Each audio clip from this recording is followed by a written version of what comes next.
The Shadow Out of Time. 1. After 22 years of nightmare and terror, saved only by a desperate conviction of the mythical source of certain impressions, I am unwilling to vouch for the truth of that which I think I found in Western Australia on the night of July 17th to 18th, 1935. There is reason to hope that my experience was wholly or partly an hallucination, for which, indeed, abundant causes existed, and yet its realism was so hideous that I sometimes find hope impossible. If the thing did happen, then man must be prepared to accept notions of the cosmos and of his own place in the seething vortex of time whose merest mention is paralyzing. He must, too, be placed on guard against a specific, lurking peril which, though it will never engulf the whole race, may impose monstrous and unguessable horrors upon certain venturesome members of it.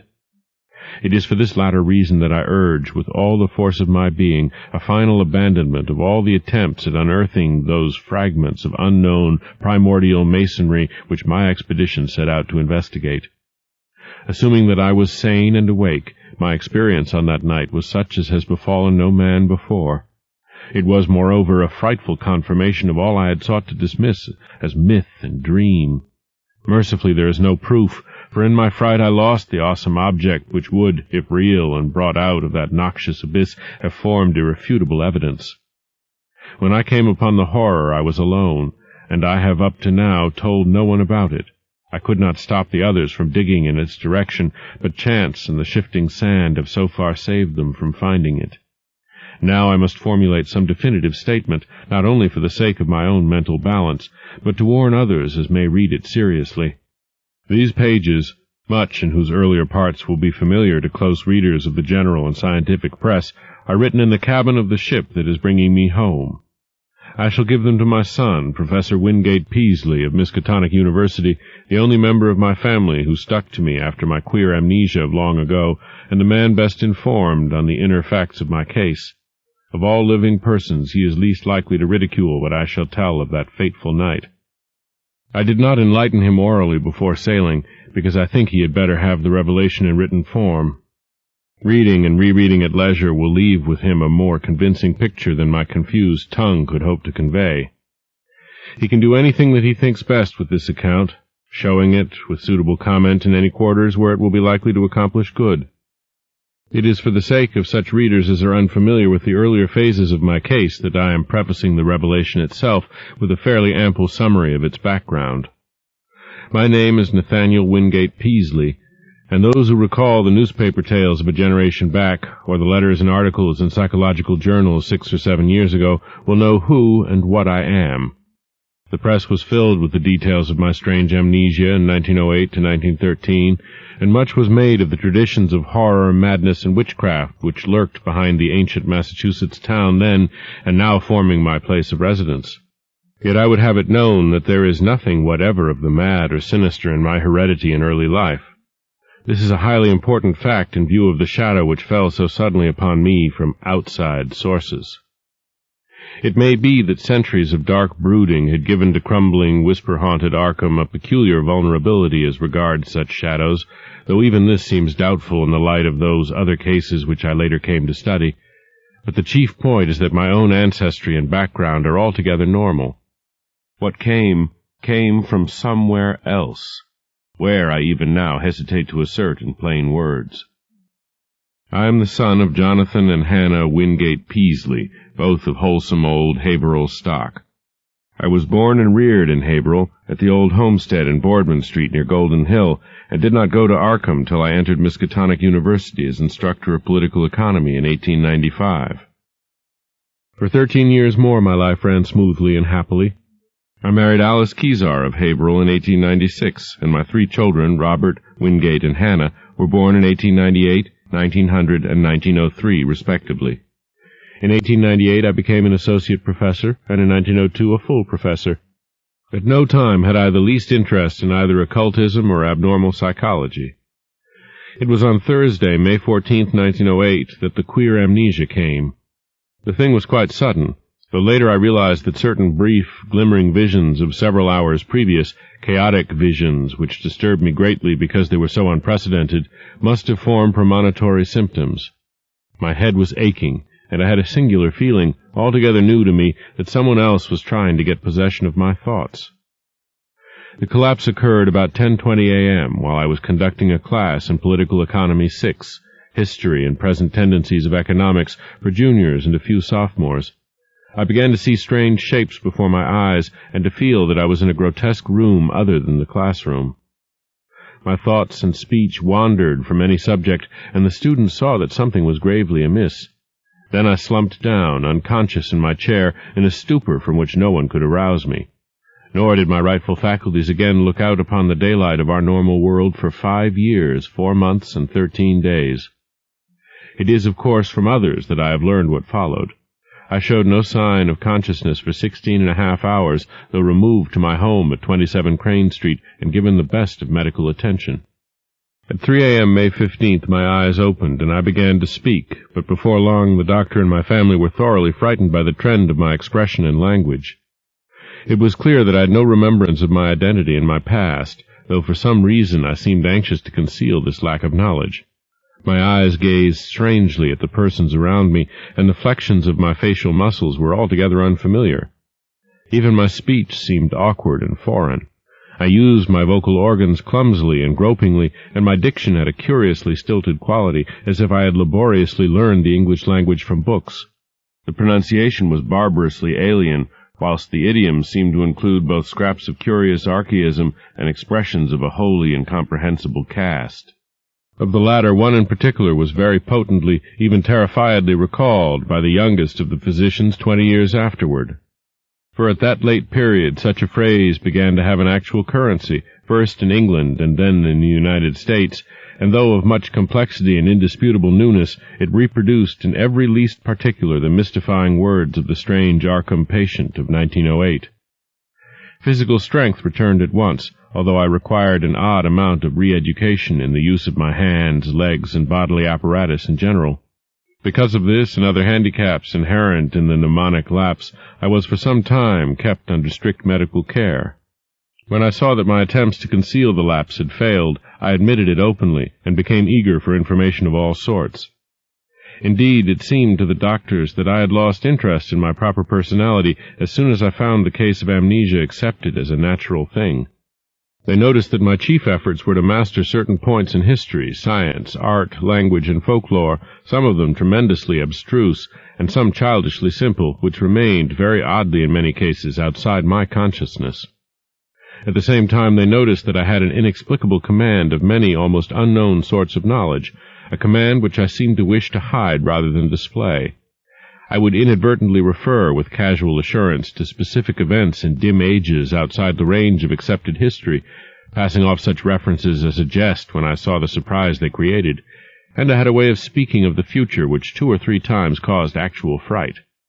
These uncanny flashes soon ceased to appear, though some observers laid their vanishment more to a certain furtive caution on my part than to any waning of the strange knowledge behind them. Indeed, I seemed anomalously avid to absorb the speech, customs, and perspectives of the age around me, as if I were a studious traveler from a far, foreign land. As soon as permitted, I haunted the college library at all hours, and shortly began to arrange for those odd travels and special courses at American and European universities which evoked so much comment during the next few years. I did not at any time suffer from a lack of learned contacts, for my case had a mild celebrity among the psychologists of the period. I was lectured upon as a typical example of secondary personality, even though I seemed to puzzle the lecturers now and then with some bizarre symptoms or some queer trace of carefully veiled mockery. Of real friendliness, however, I encountered little. Something in my aspect and speech seemed to excite vague fears and aversions in everyone I met, as if I were a being infinitely removed from all that is normal and healthful. This idea of a black, hidden horror connected with incalculable gulfs of some sort of distance was oddly widespread and persistent. My own family formed no exception. From the moment of my strange wakening, my wife had regarded me with extreme horror and loathing, vowing that I was some utter alien usurping the body of her husband. In 1910 she obtained a legal divorce, nor would she ever consent to see me, even after my return to normalcy in 1913. These feelings were shared by my elder son and my small daughter, neither of whom I have ever seen since. Only my second son, Wingate, seemed able to conquer the terror and repulsion which my change aroused. He indeed felt that I was a stranger, but though only 8 years old, held fast to a faith that my proper self would return. When it did return, he sought me out, and the courts gave me his custody. In succeeding years, he helped me with the studies to which I was driven, and today at 35 he is a professor of psychology at Miskatonic. But I do not wonder at the horror I caused, for certainly the mind, voice, and facial expression of the being that awaked on May 15, 1908, were not those of Nathaniel Wingate Peaslee. I will not attempt to tell much of my life from 1908 to 1913, since readers may glean all the outward essentials, as I largely had to do, from files of old newspapers and scientific journals. I was given charge of my funds and spent them slowly, and on the whole wisely, in travel and in study at various centers of learning. My travels, however, were singular in the extreme, involving long visits to remote and desolate places. In 1909 I spent a month in the Himalayas, and in 1911 aroused much attention through a camel trip into the unknown deserts of Arabia. What happened on those journeys I have never been able to learn. During the summer of 1912 I chartered a ship and sailed in the Arctic, north of Spitsbergen, afterward showing signs of disappointment.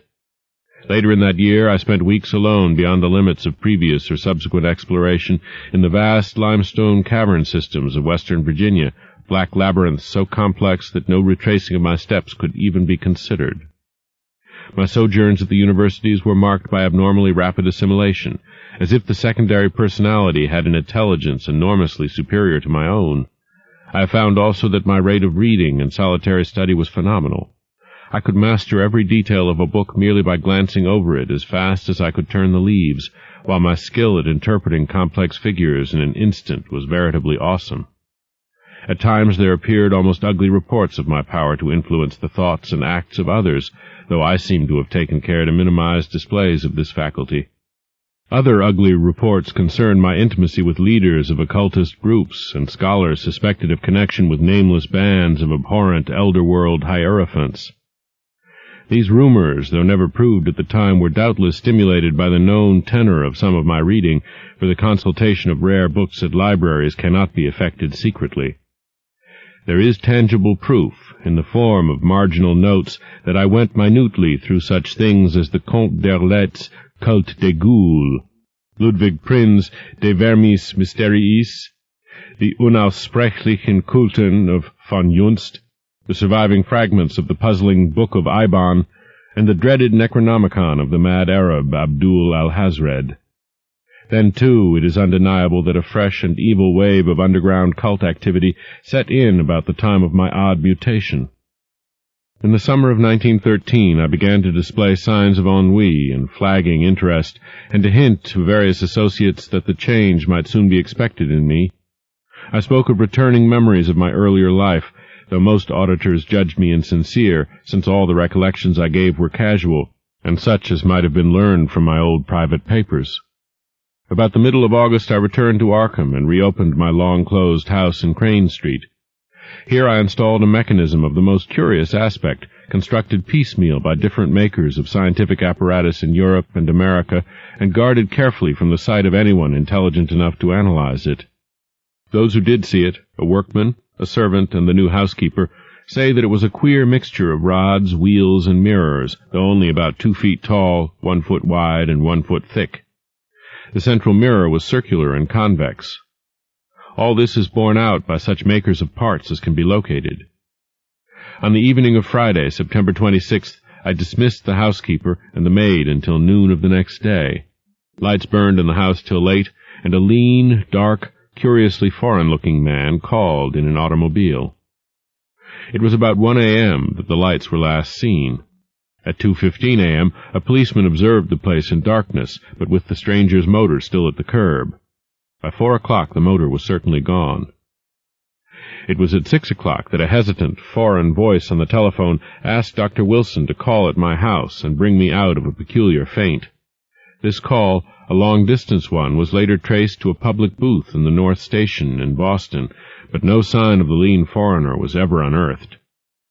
When the doctor reached my house, he found me unconscious in the sitting room, in an easy-chair with a table drawn up before it.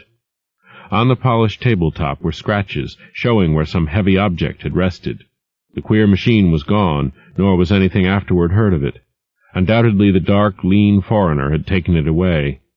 In the library grate were abundant ashes, evidently left from the burning of every remaining scrap of paper on which I had written since the advent of the amnesia. Dr. Wilson found my breathing very peculiar, but after a hypodermic injection it became more regular. At 11:15 a.m., September 27th, I stirred vigorously, and my hitherto mask-like face began to show signs of expression. Dr. Wilson remarked that the expression was not that of my secondary personality, but seemed much like that of my normal self. About 11:30 I muttered some very curious syllables which seemed unrelated to any human speech. I appeared, too, to struggle against something. Then, just after noon, the housekeeper and the maid having meanwhile returned, I began to mutter in English. Of the orthodox economists of that period, Jevons typifies the prevailing trend toward scientific correlation. His attempt to link the commercial cycle of prosperity and depression with the physical cycle of the solar spots forms perhaps the apex of... Nathaniel Wingate Peaslee had come back, a spirit in whose time scale it was still that Thursday morning in 1908, with the economics class gazing up at the battered desk on the platform. 2. My reabsorption into normal life was a painful and difficult process.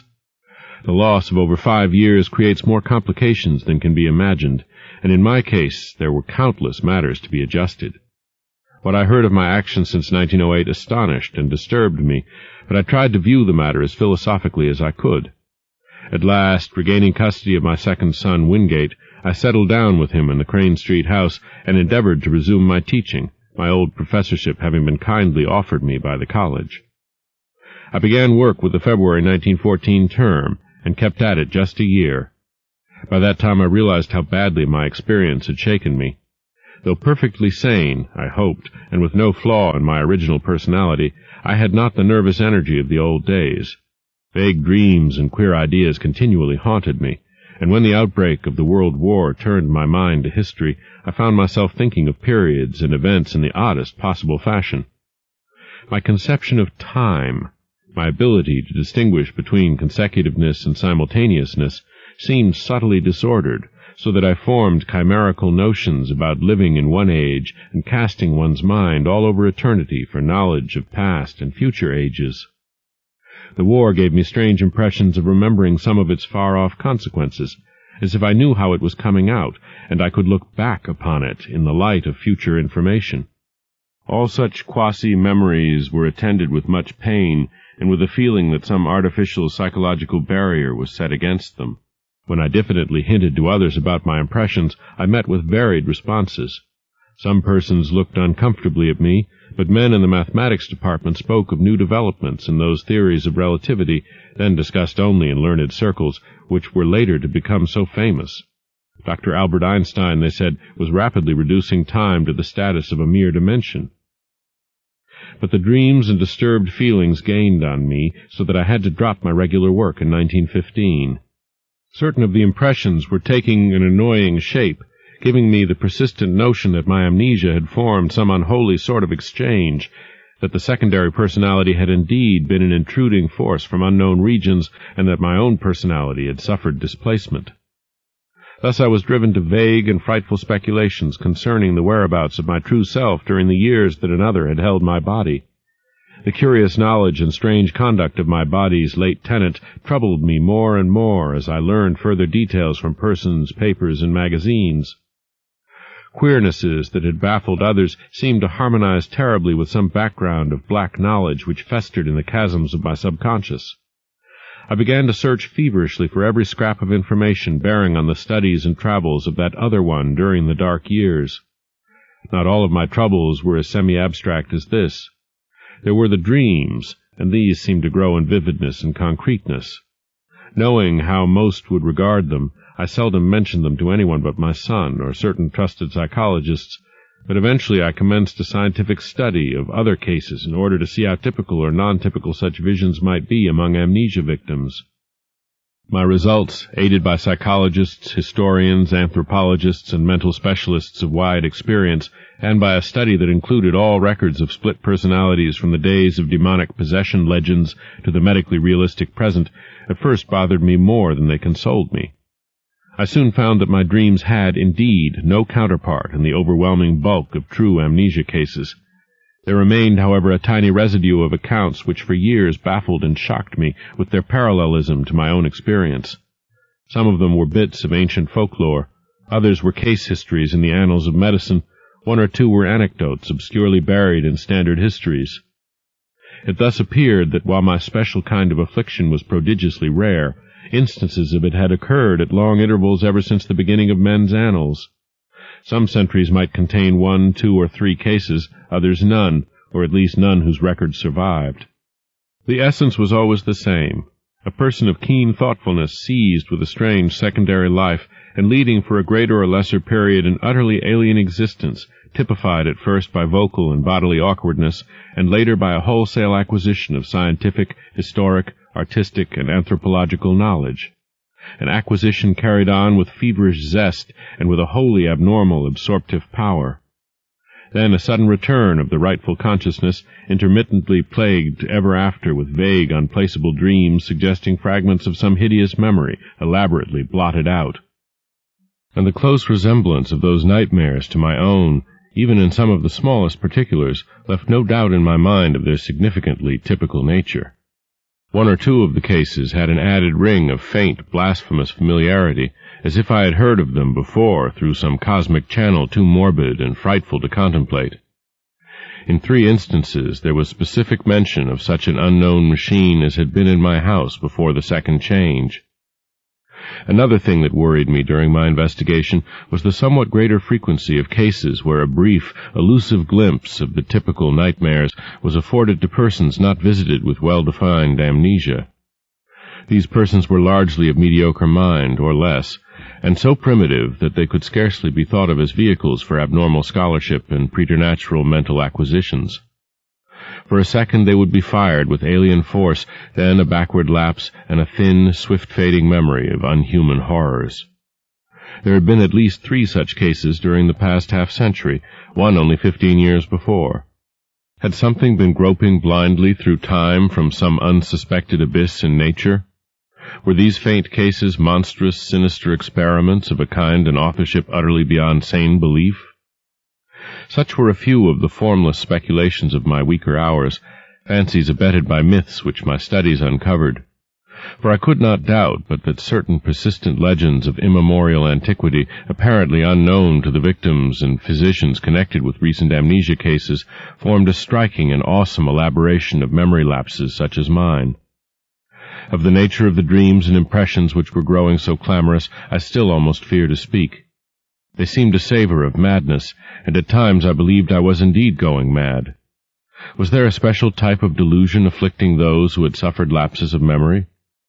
Conceivably, the efforts of the subconscious mind to fill up a perplexing blank with pseudo-memories might give rise to strange imaginative vagaries. This, indeed, though an alternative folklore theory finally seemed to me more plausible, was the belief of many of the alienists who helped me in my search for parallel cases and who shared my puzzlement at the exact resemblances sometimes discovered. They did not call the condition true insanity, but classed it rather among neurotic disorders. My course in trying to track down and analyze it, instead of vainly seeking to dismiss or forget it, they heartily endorsed as correct according to the best psychological principles. I especially valued the advice of such physicians as had studied me during my possession by the other personality. My first disturbances were not visual at all, but concerned the more abstract matters which I have mentioned. There was, too, a feeling of profound and inexplicable horror concerning myself. I developed a queer fear of seeing my own form, as if my eyes would find it something utterly alien and inconceivably abhorrent. When I did glance down and behold the familiar human shape in quiet gray or blue clothing, I always felt a curious relief, though in order to gain this relief I had to conquer an infinite dread. I shunned mirrors as much as possible, and was always shaved at the barber's. It was a long time before I correlated any of these disappointed feelings with the fleeting visual impressions which began to develop. The first such correlation had to do with the odd sensation of an external, artificial restraint on my memory. I felt that the snatches of sight I experienced had a profound and terrible meaning, and a frightful connection with myself, but that some purposeful influence held me from grasping that meaning and that connection. Then came that queerness about the element of time, and with it desperate efforts to place the fragmentary dream glimpses in the chronological and spatial pattern. The glimpses themselves were at first merely strange rather than horrible. I would seem to be in an enormous vaulted chamber whose lofty stone groinings were well-nigh lost in the shadows overhead. In whatever time or place the scene might be, the principle of the arch was known as fully and used as extensively as by the Romans. There were colossal round windows and high arched doors, and pedestals or tables, each as tall as the height of an ordinary room. Vast shelves of dark wood lined the walls, holding what seemed to be volumes of immense size with strange hieroglyphs on their backs. The exposed stonework held curious carvings, always in curvilinear mathematical designs, and there were chiseled inscriptions in the same characters that the huge books bore. The dark granite masonry was of a monstrous megalithic type, with lines of convex-topped blocks fitting the concave-bottomed courses which rested upon them. There were no chairs, but the tops of the vast pedestals were littered with books, papers, and what seemed to be writing materials, oddly figured jars of a purplish metal, and rods with stained tips. Tall as the pedestals were, I seemed at times able to view them from above. On some of them were great globes of luminous crystal serving as lamps, and inexplicable machines formed of vitreous tubes and metal rods. The windows were glazed and latticed with stout-looking bars. Though I dared not approach and peer out them, I could see from where I was the waving tops of singular fern-like growths. The floor was of massive octagonal flagstones, while rugs and hangings were entirely lacking. Later I had visions of sweeping through cyclopean corridors of stone and up and down gigantic inclined planes of the same monstrous masonry. There were no stairs anywhere, nor was any passageway less than 30 feet wide. Some of the structures through which I floated must have towered in the sky for thousands of feet. There were multiple levels of black vaults below, and never-opened trapdoors, sealed down with metal bands and holding dim suggestions of some special peril. I seemed to be a prisoner, and horror hung broodingly over everything I saw. I felt that the mocking curvilinear hieroglyphs on the walls would blast my soul with their message were I not guarded by a merciful ignorance. Still later my dreams included vistas from the great round windows and from the titanic flat roof with its curious gardens, wide barren area, and high scalloped parapet of stone to which the topmost of the inclined planes led. There were almost endless leagues of giant buildings, each in its garden and ranged along paved roads fully 200 feet wide. They differed greatly in aspect, but few were less than 500 feet square or 1,000 feet high. Many seemed so limitless that they must have had a frontage of several thousand feet, while some shot up to mountainous altitudes in the gray, steamy heavens. They seemed to be mainly of stone or concrete, and most of them embodied the oddly curvilinear type of masonry noticeable in the building that held me. Roofs were flat and garden-covered, and tended to have scalloped parapets. Sometimes there were terraces and higher levels and wide cleared spaces amidst the gardens.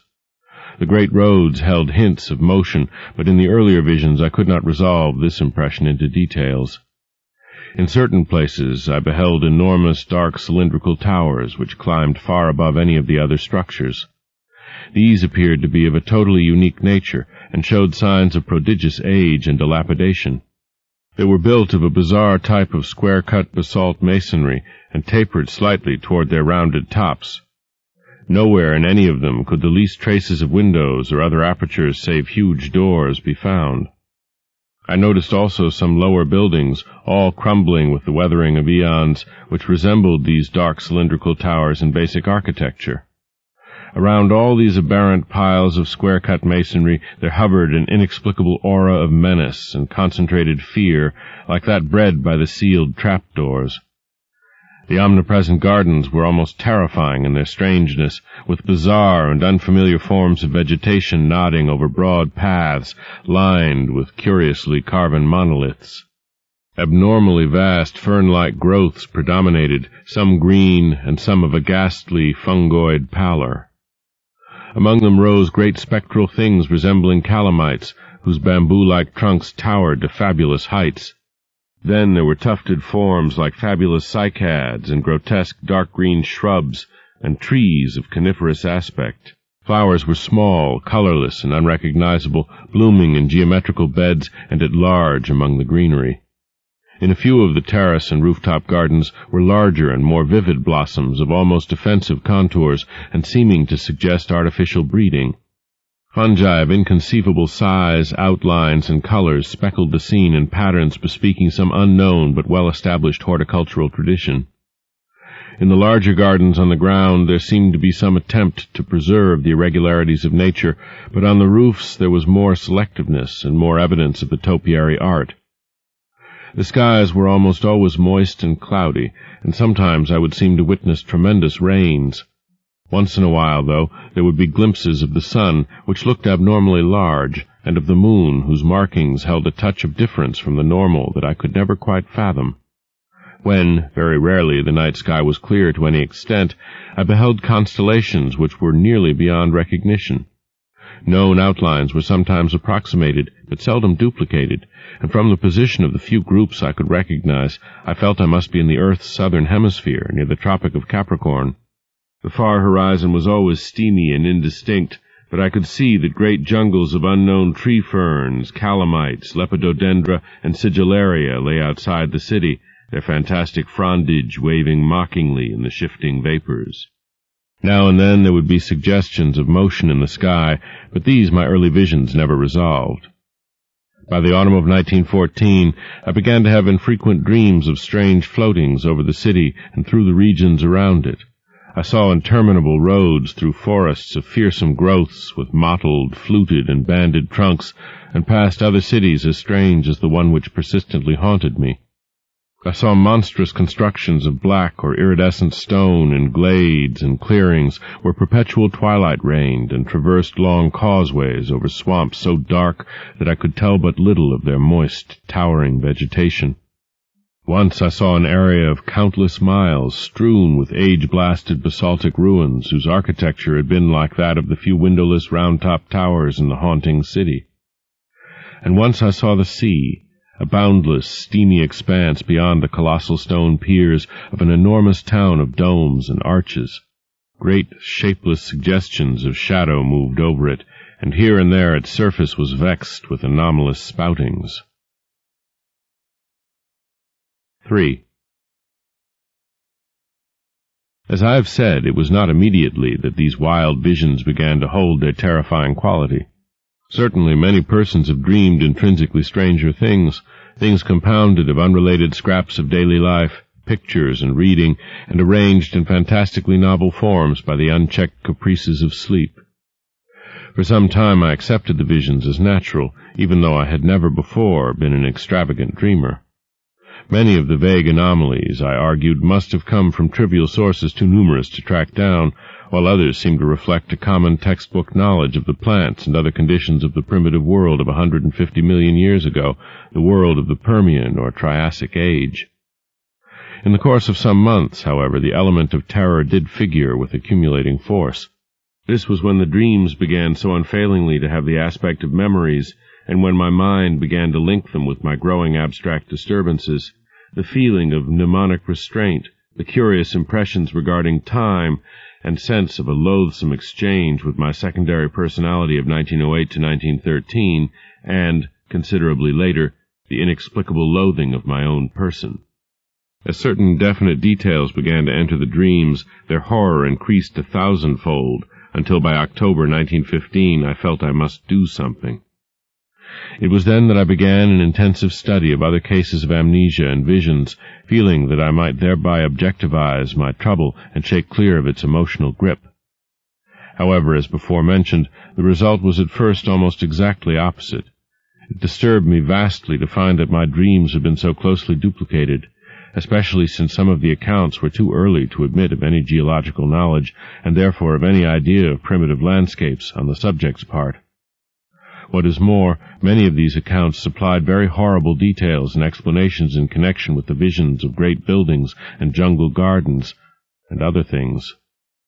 The actual sights and vague impressions were bad enough, but what was hinted or asserted by some of the other dreamers savored of madness and blasphemy.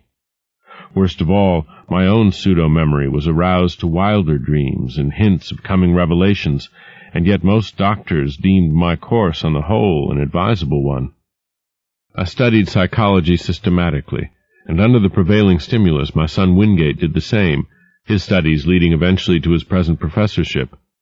In 1917 and 1918 I took special courses at Miskatonic. Meanwhile, my examination of medical, historical, and anthropological records became indefatigable, involving travels to distant libraries, and finally including even a reading of the hideous books of forbidden elder lore in which my secondary personality had been so disturbingly interested. Some of the latter were the actual copies I had consulted in my altered state, and I was greatly disturbed by certain marginal notations and ostensible corrections of the hideous text in a script and idiom which somehow seemed oddly unhuman. These markings were mostly in the respective languages of the various books, all of which the writer seemed to know with equal, though obviously academic, facility. One note appended to von Juntz's Unaussprechlichen Kulten, however, was alarmingly otherwise. It consisted of certain curvilinear hieroglyphs in the same ink as that of the German corrections, but following no recognized human pattern. And these hieroglyphs were closely and unmistakably akin to the characters constantly met with in my dreams, characters whose meaning I would sometimes momentarily fancy I knew, or was just on the brink of recalling. To complete my black confusion, my librarians assured me that, in view of previous examinations and records of consultation of the volumes in question, all of these notations must have been made by myself in my secondary state. This despite the fact that I was and still am ignorant of 3 of the languages involved. Piecing together the scattered records, ancient and modern, anthropological and medical, I found a fairly consistent mixture of myth and hallucination whose scope and wildness left me utterly dazed. Only one thing consoled me, the fact that the myths were of such early existence. What lost knowledge could have brought pictures of the Paleozoic or Mesozoic landscape into these primitive fables, I could not even guess, but the pictures had been there. Thus a basis existed for the formation of a fixed type of delusion. Cases of amnesia no doubt created the general myth pattern, but afterward the fanciful accretions of the myths must have reacted on amnesia sufferers and colored their pseudo-memories. I myself had read and heard all the early tales during my memory lapse. My quest had amply proved that. Was it not natural, then, for my subsequent dreams and emotional impressions to become colored and molded by what my memory subtly held over from my secondary state? A few of the myths had significant connections with other cloudy legends of the pre-human world, especially those Hindu tales involving stupefying gulfs of time and forming part of the lore of modern theosophists. Primal myth and modern delusion joined in their assumption that mankind is only one, perhaps the least, of the highly evolved and dominant races of this planet's long and largely unknown career. Things of inconceivable shape, they implied, had reared towers to the sky and delved into every secret of nature before the first amphibian forebear of man had crawled out of the hot sea 300 million years ago. Some had come down from the stars. A few were as old as the cosmos itself. Others had arisen swiftly from terrene germs, as far behind the first germs of our life cycle as those germs are behind ourselves. Spans of thousands of millions of years and linkages to other galaxies and universes were freely spoken of. Indeed, there was no such thing as time in its humanly accepted sense. But most of the tales and impressions concerned a relatively late race, of a queer and intricate shape resembling no life form known to science, which had lived till only 50 million years before the advent of man. This, they indicated, was the greatest race of all, because it alone had conquered the secret of time. It had learned all things that were ever known or ever would be known on the earth through the power of its keener minds to project themselves into the past and future, even through gulfs of millions of years, and study the lore of every age. From the accomplishments of this race arose all legends of prophets, including those in human mythology. In its vast libraries were volumes of texts and pictures holding the whole of Earth's annals, histories and descriptions of every species that had ever been or that ever would be, with full records of their arts, their achievements, their languages, and their psychologies. With this eon-embracing knowledge, the great race chose from every era and life form such thoughts, arts, and processes as might suit its own nature and situation. Knowledge of the past, secured through a kind of mind-casting outside the recognized senses, was harder to glean than knowledge of the future. In the latter case, the course was easier and more material. With suitable mechanical aid, a mind would project itself forward in time, feeling its dim, extrasensory way till it approached the desired period. Then, after preliminary trials, it would seize on the best discoverable representative of the highest of that period's life forms. It would enter the organism's brain and set up therein its own vibrations, while the displaced mind would strike back to the period of the displacer, remaining in the latter's body till a reverse process was set up. The projected mind and the body of the organism of the future would then pose as a member of the race whose outward form it wore, learning as quickly as possible all that could be learned of the chosen age and its massed information and techniques. Meanwhile, the displaced mind, thrown back to the displacer's age and body, would be carefully guarded. It would be kept from harming the body it occupied, and would be drained of all its knowledge by trained questioners. Often it could be questioned in its own language, when previous quests into the future had brought back records of that language. If the mind came from a body whose language the great race could not physically reproduce, clever machines would be made, on which the alien speech could be played as on a musical instrument. The great race's members were immense rugose cones 10 feet high, and with head and other organs attached to foot-thick distensible limbs spreading from the apexes. They spoke by the clicking or scraping of huge paws or claws attached to the end of 2 of their 4 limbs, and walked by the expansion and contraction of a viscous layer attached to their vast 10-foot bases. When the captive mind's amazement and resentment had worn off, and when, assuming that it came from a body vastly different from the great race's, it had lost its horror at its unfamiliar temporary form, it was permitted to study its new environment and experience a wonder and wisdom approximating that of its displacer. With suitable precautions, and in exchange for suitable services, it was allowed to rove all over the habitable world in Titan airships or on the huge, boat-like atomic-engined vehicles which traversed the great roads, and to delve freely into the libraries containing the records of the planet's past and future.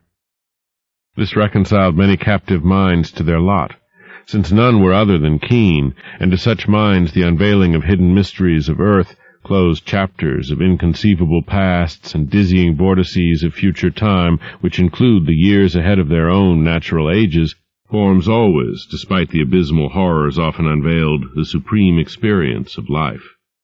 Now and then certain captives were permitted to meet other captive minds seized from the future, to exchange thoughts with consciousnesses living 100 or 1,000 or 1,000,000 years before or after their own ages, and all were urged to write copiously in their own languages of themselves and their respective periods, such documents to be filed in the great central archives. It may be added that there was one special type of captive whose privileges were far greater than those of the majority. These were the dying permanent exiles, whose bodies in the future had been seized by keen-minded members of the great race, who, faced with death, sought to escape mental extinction. Such melancholy exiles were not as common as might be expected, since the longevity of the great race lessened its love of life, especially among those superior minds capable of projection. From cases of the permanent projection of elder minds arose many of those lasting changes of personality noticed in later history, including mankind's. As for the ordinary cases of exploration, when the displacing mind had learned what it wished in the future, it would build an apparatus like that which had started its flight and reverse the process of projection.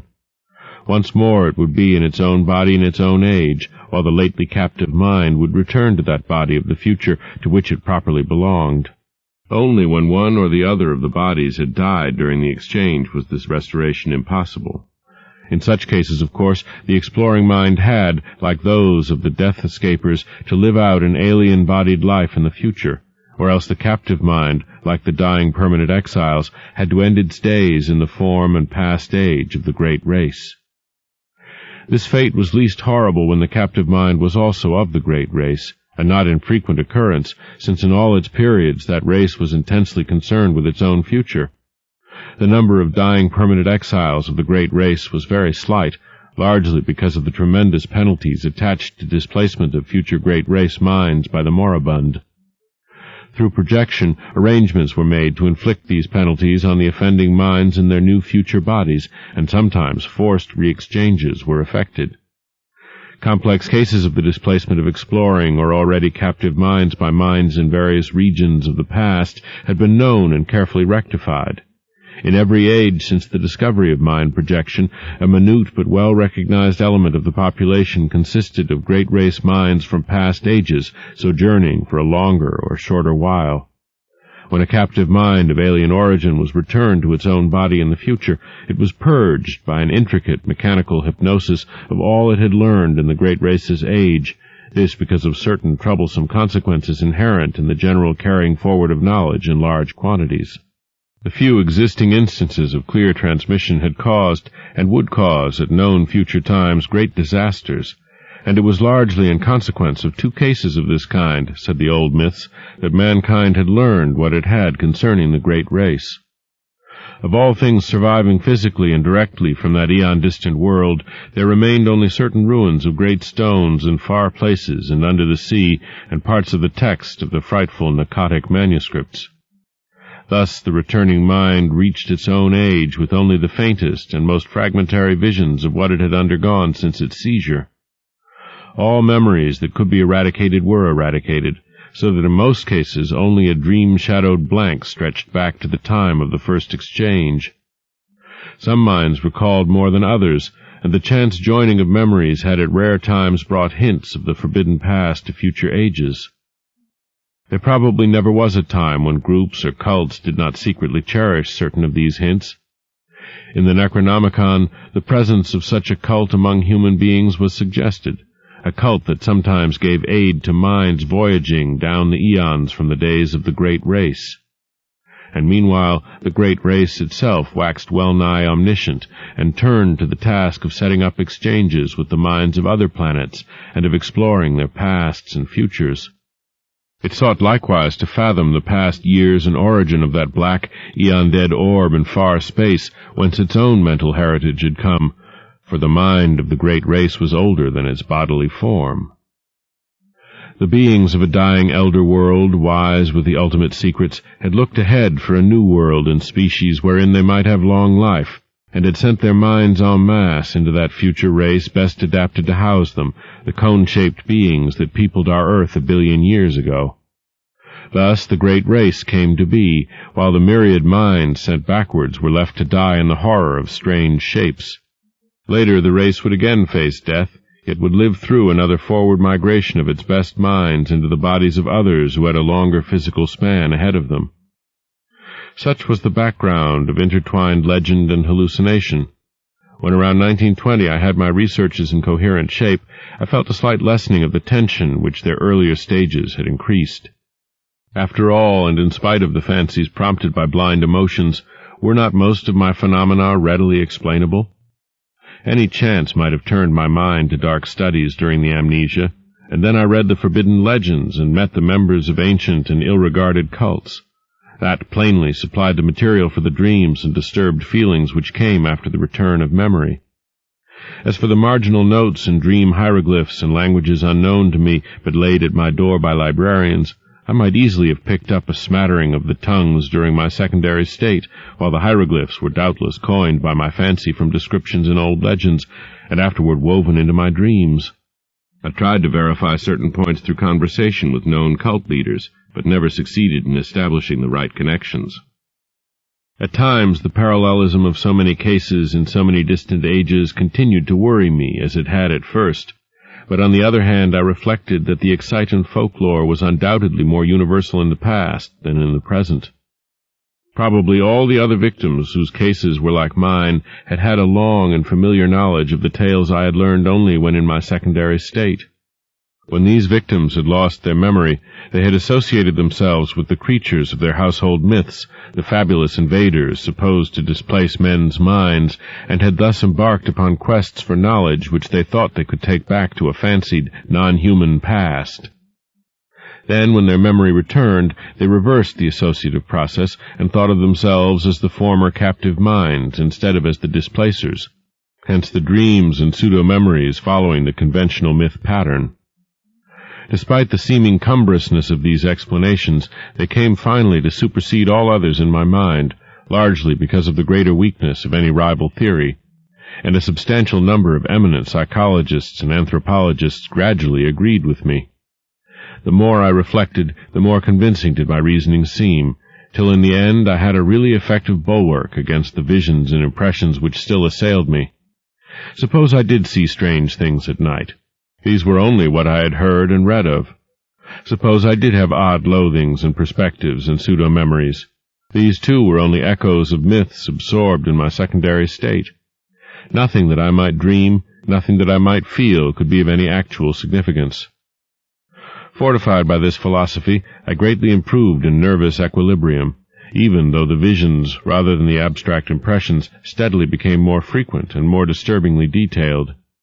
In 1922, I felt able to undertake regular work again, and put my newly gained knowledge to practical use by accepting an instructorship in psychology at the university.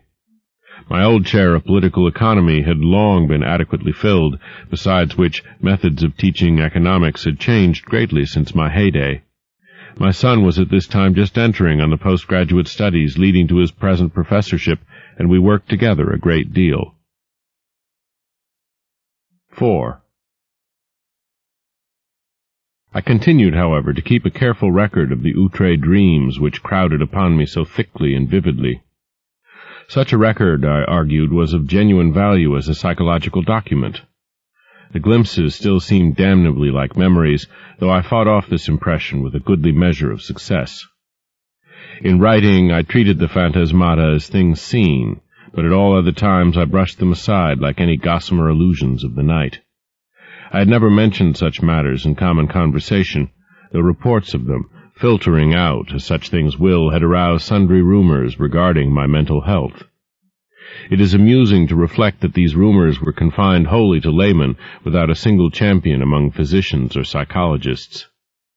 Of my visions after 1914, I will here mention only a few, since fuller accounts and records are at the disposal of the serious student. It is evident that with time the curious inhibitions somewhat waned, for the scope of my visions vastly increased. They have never, though, become other than disjointed fragments, seemingly without clear motivation. Within the dreams I seemed gradually to acquire a greater and greater freedom of wandering. I floated through many strange buildings of stone, going from one to the other along mammoth underground passages which seemed to form the common avenues of transit. Sometimes I encountered those gigantic sealed trap-doors in the lowest level, around which such an aura of fear and forbiddenness clung. I saw tremendously tessellated pools and rooms of curious and inexplicable utensils of myriad sorts. Then there were colossal caverns of intricate machinery whose outlines and purpose were wholly strange to me, and whose sound manifested itself only after many years of dreaming. I may here remark that sight and sound are the only senses I have ever exercised in the visionary world. The real horror began in May 1915, when I first saw the living things. This was before my studies had taught me what, in view of the myths and case histories, to expect. As mental barriers wore down, I beheld great masses of thin vapor in various parts of the building and in the streets below. These steadily grew more solid and distinct, till at last I could trace their monstrous outlines with uncomfortable ease. They seemed to be enormous, iridescent cones about 10 feet high and 10 feet wide at the base, and made up of some ridgy, scaly, semi-elastic matter. From their apexes projected 4 flexible cylindrical members, each a foot thick and of a ridgy substance like that of the cones themselves. These members were sometimes contracted almost to nothing, and sometimes extended to any distance up to about 10 feet. Terminating 2 of them were enormous claws or nippers. At the end of a third were 4 red trumpet-like appendages, The fourth terminated in an irregular yellowish globe some 2 feet in diameter and having 3 great dark eyes ranged along its central circumference. Surmounting this head were 4 slender gray stalks bearing flower-like appendages, whilst from its nether side dangled 8 greenish antennae or tentacles. End of side 10. To continue, change side selector switch and turn the cassette over. Side 11. Tales of H.P. Lovecraft by H.P. Lovecraft. Continuing with The Shadow Out of Time on page 294. The great base of the central cone was fringed with a rubbery gray substance which moved the whole entity through expansion and contraction. Their actions, though harmless, horrified me even more than their appearance, for it is not wholesome to watch monstrous objects doing what one had known only human beings to do. These objects moved intelligently about the great rooms, getting books from the shelves and taking them to the great tables, or vice versa, and sometimes writing diligently with a peculiar rod gripped in the greenish head tentacles. The huge nippers were used in carrying books and in conversation, speech consisting of a kind of clicking and scraping. The objects had no clothing, but wore satchels or knapsacks suspended from the top of the conical trunk. They commonly carried their head and its supporting member at the level of the cone top, although it was frequently raised or lowered. The other 3 great members tended to rest downward at the sides of the cone, contracting to about 5 feet each when not in use. From their rate of reading, writing, and operating their machines, those on the tables seemed somehow connected with thought. I concluded that their intelligence was enormously greater than man's. Afterward I saw them everywhere, swarming in all the great chambers and corridors, tending monstrous machines in vaulted crypts, and racing along the vast roads in gigantic boat-shaped cars. I ceased to be afraid of them, for they seemed to form supremely natural parts of their environment. Individual differences amongst them began to be manifest, and a few appeared to be under some kind of restraint. These latter, though showing no physical variation, had a diversity of gestures and habits which marked them off not only from the majority, but very largely from one another.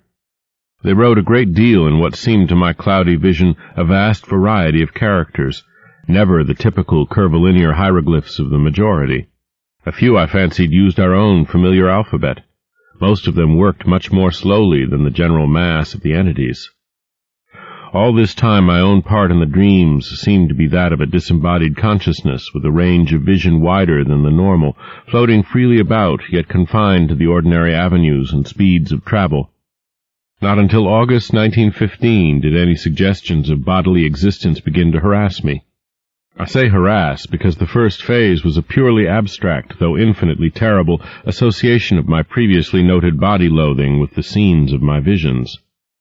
For a while my chief concern during dreams was to avoid looking down at myself, and I recall how grateful I was for the total absence of large mirrors in the strange rooms.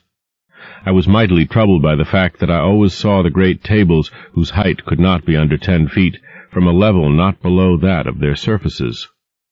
And then the morbid temptation to look down at myself became greater and greater, till one night I could not resist it. At first my downward glance revealed nothing whatever. A moment later I perceived that this was because my head lay at the end of a flexible neck of enormous length. Retracting this neck and gazing down very sharply, I saw the scaly, rugose, iridescent bulk of a vast cone 10 feet tall and 10 feet wide at the base. That was when I waked half of Arkham with my screaming as I plunged madly up from the abyss of sleep. Only after weeks of hideous repetition did I grow half reconciled to these visions of myself in monstrous form. In the dreams I now moved bodily among the other unknown entities, reading terrible books from the endless shelves, and writing for hours at the great tables with a stylus managed by the green tentacles that hung down from my head. Snatches of what I read and wrote would linger in my memory. There were horrible annals of other worlds and other universes, and of stirrings of formless life outside of all universes. There were records of strange orders of beings which had peopled the world in forgotten pasts, and frightful chronicles of grotesque-bodied intelligences which would people it millions of years after the death of the last human being. I learned of chapters in human history whose existence no scholar of today has ever suspected. Most of these writings were in the language of the hieroglyphs, which I studied in a queer way with the aid of droning machines, and which was evidently an agglutinative speech with root systems utterly unlike any found in human languages. Other volumes were in other unknown tongues learned in the same queer way. Very few were in languages I knew. Extremely clever pictures, both inserted in the records and forming separate collections, aided me immensely, and all the time I seemed to be setting down a history of my own age in English. On waking, I could recall only minute and meaningless scraps of the unknown tongues which my dream self had mastered, though whole phrases of the history stayed with me. I learned, even before my waking self had studied the parallel cases or the old myths from which the dreams doubtless sprang, that the entities around me were of the world's greatest race, which had conquered time and had sent exploring minds into every age. I knew, too, that I had been snatched from my age while another used my body in that age, and that a few of the other strange forms housed similarly captured minds. I seemed to talk in some odd language of claw-clickings with exiled intellects from every corner of the solar system. There was a mind from the planet we know as Venus, which would live incalculable epochs to come, and one from an outer moon of Jupiter 6 million years in the past. Of earthly minds, there were some from the winged, star-headed, half-vegetable race of Paleogean Antarctica, one from the reptile people of fabled Volusia, 3 from the furry, pre-human Hyperborean worshippers of Sathagua, 1 from the wholly abominable Cho-Chos, 2 from the arachnid denizens of Earth's last age, 5 from the hardy coleopterous species immediately following mankind, to which the great race was someday to transfer its keenest minds en masse in the face of horrible peril, and several from different branches of humanity. I talked with the mind of Yang Li, a philosopher from the cruel empire of San Chan, which is to come in 5000 A.D., with that of a general of the great-headed brown people who held South Africa in 50,000 B.C., with that of a 12th-century Florentine monk named Bartolomeo Corsi, with that of a king of Lomar who had ruled that terrible polar land 100,000 years before the squat, yellow Inutos came from the west to engulf it.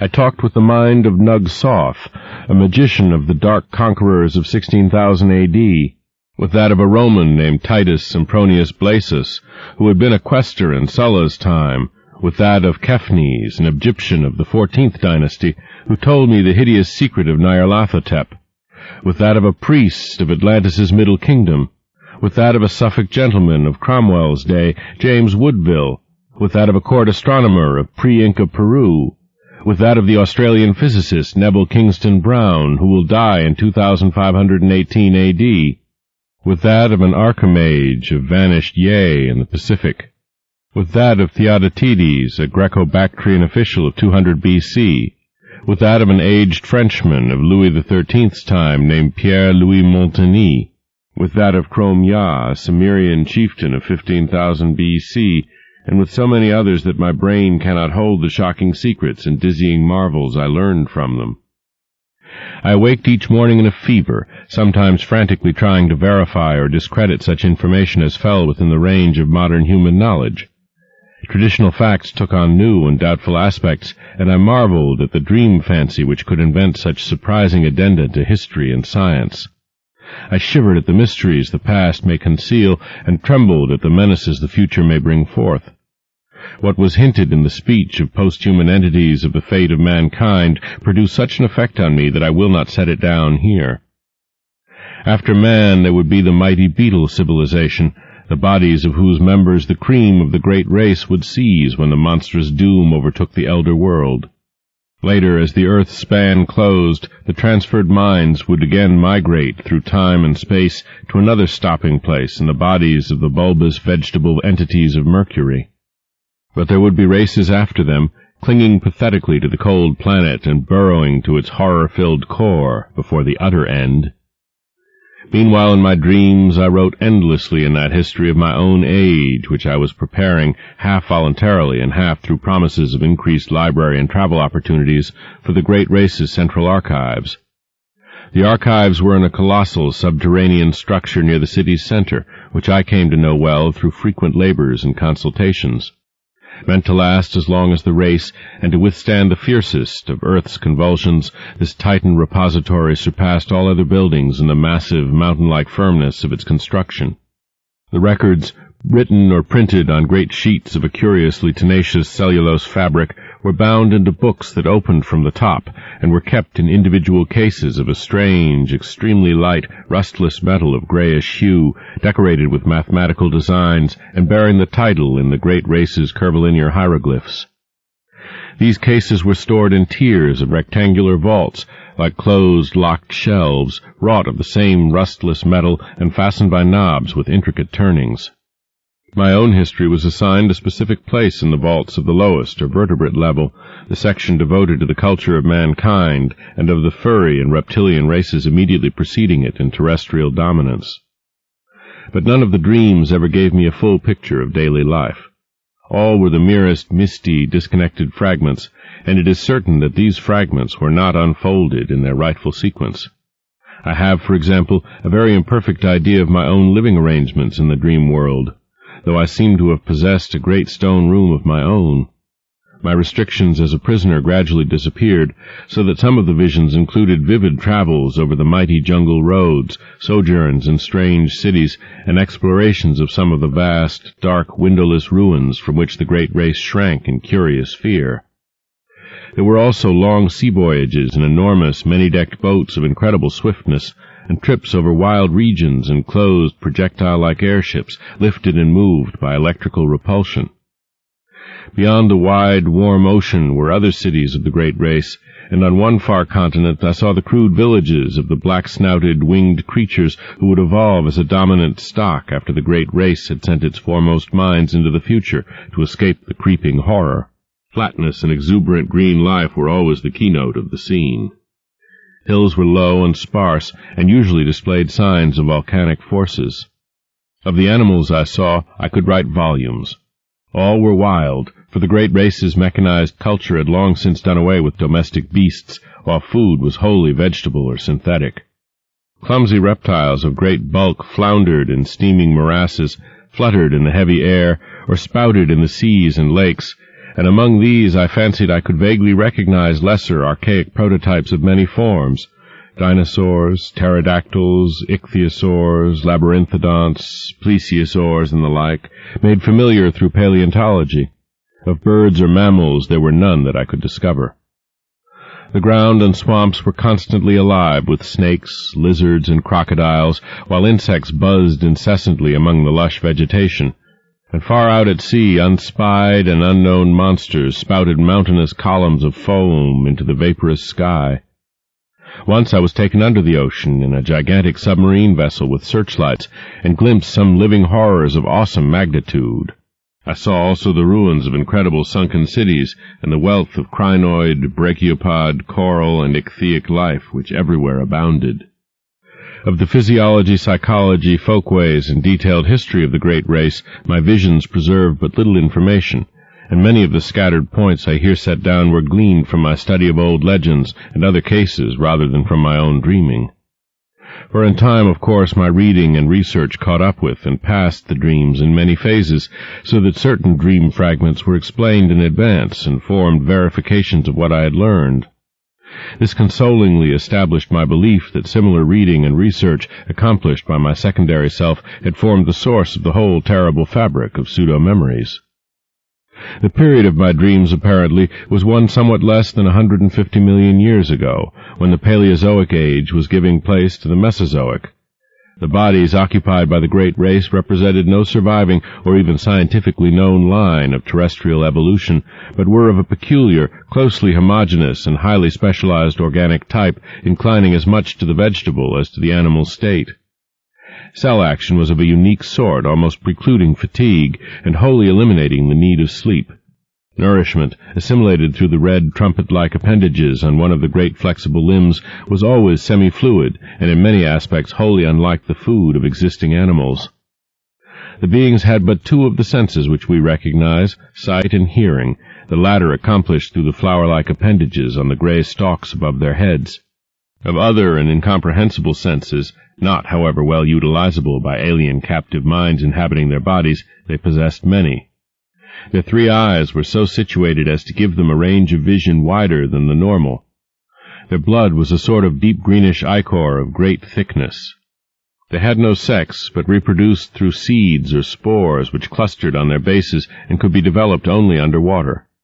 Great shallow tanks were used for the growth of their young, which were, however, reared only in small numbers on account of the longevity of individuals, 4,000 or 5,000 years being the common lifespan.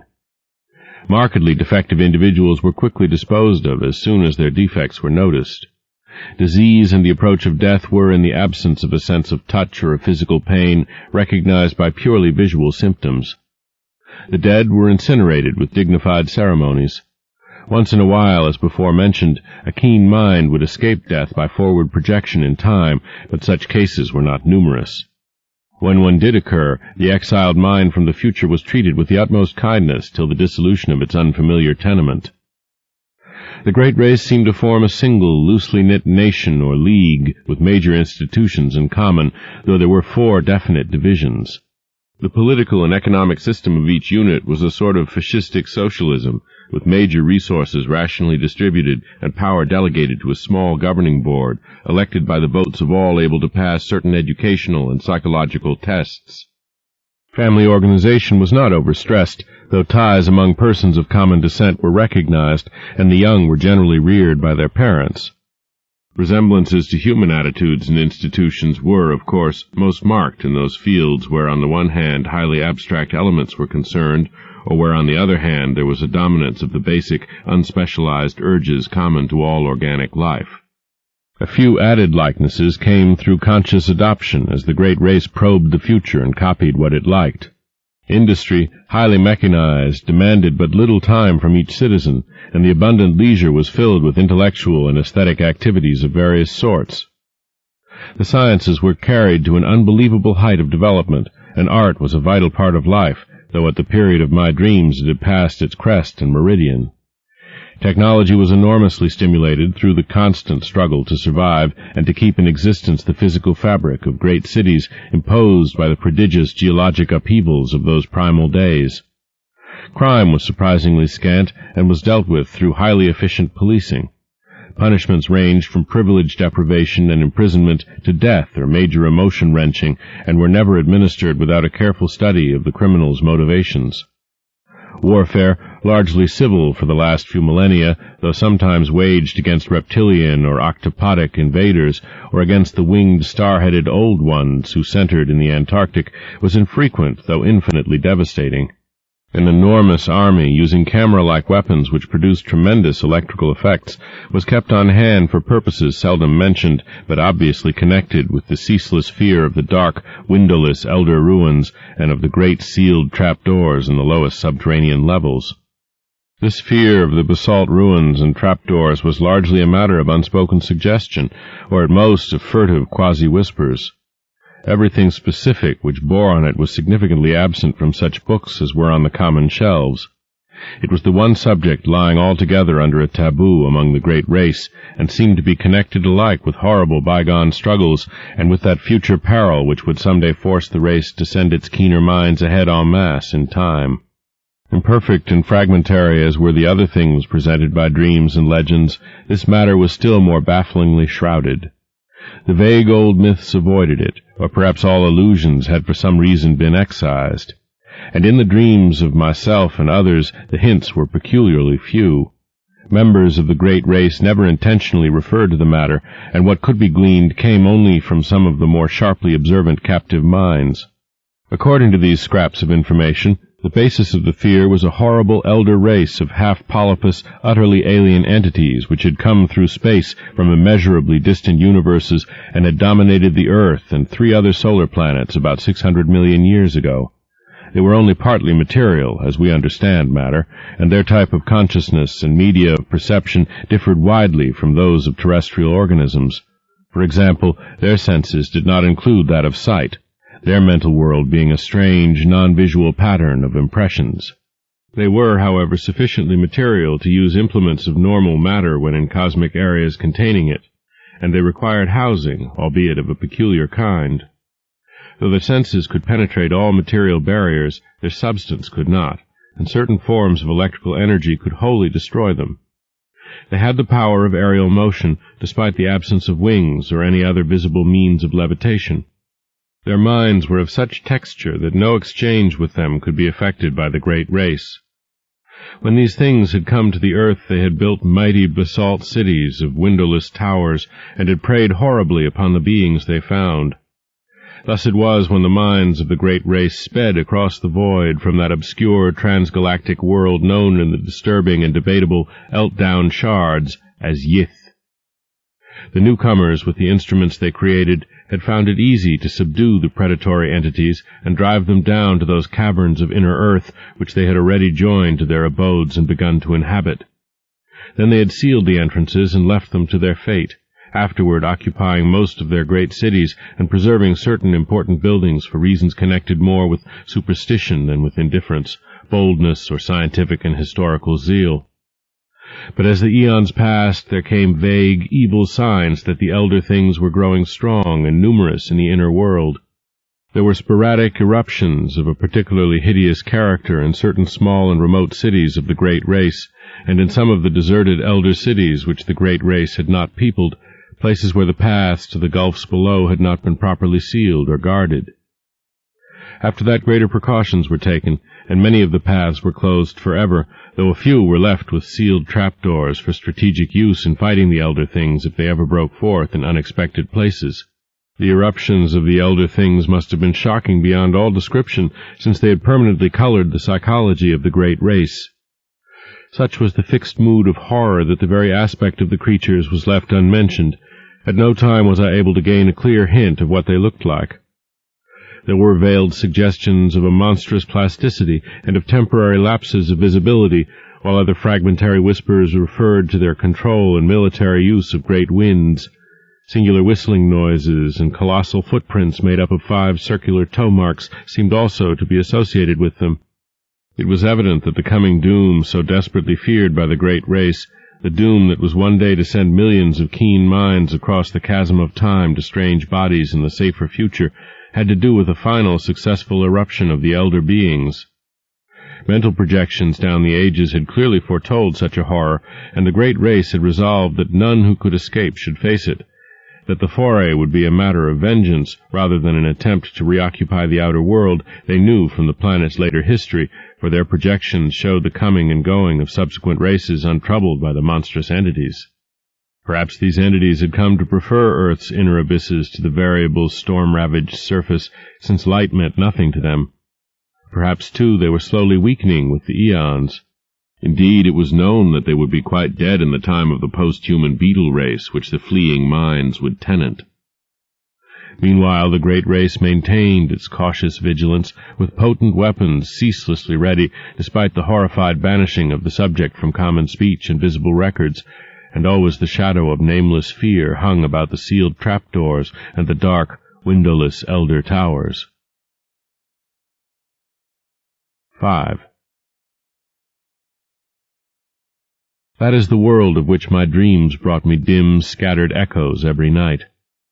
I cannot hope to give any true idea of the horror and dread contained in such echoes, for it was upon a wholly intangible quality, the sharp sense of pseudo-memory, that such feelings mainly depended.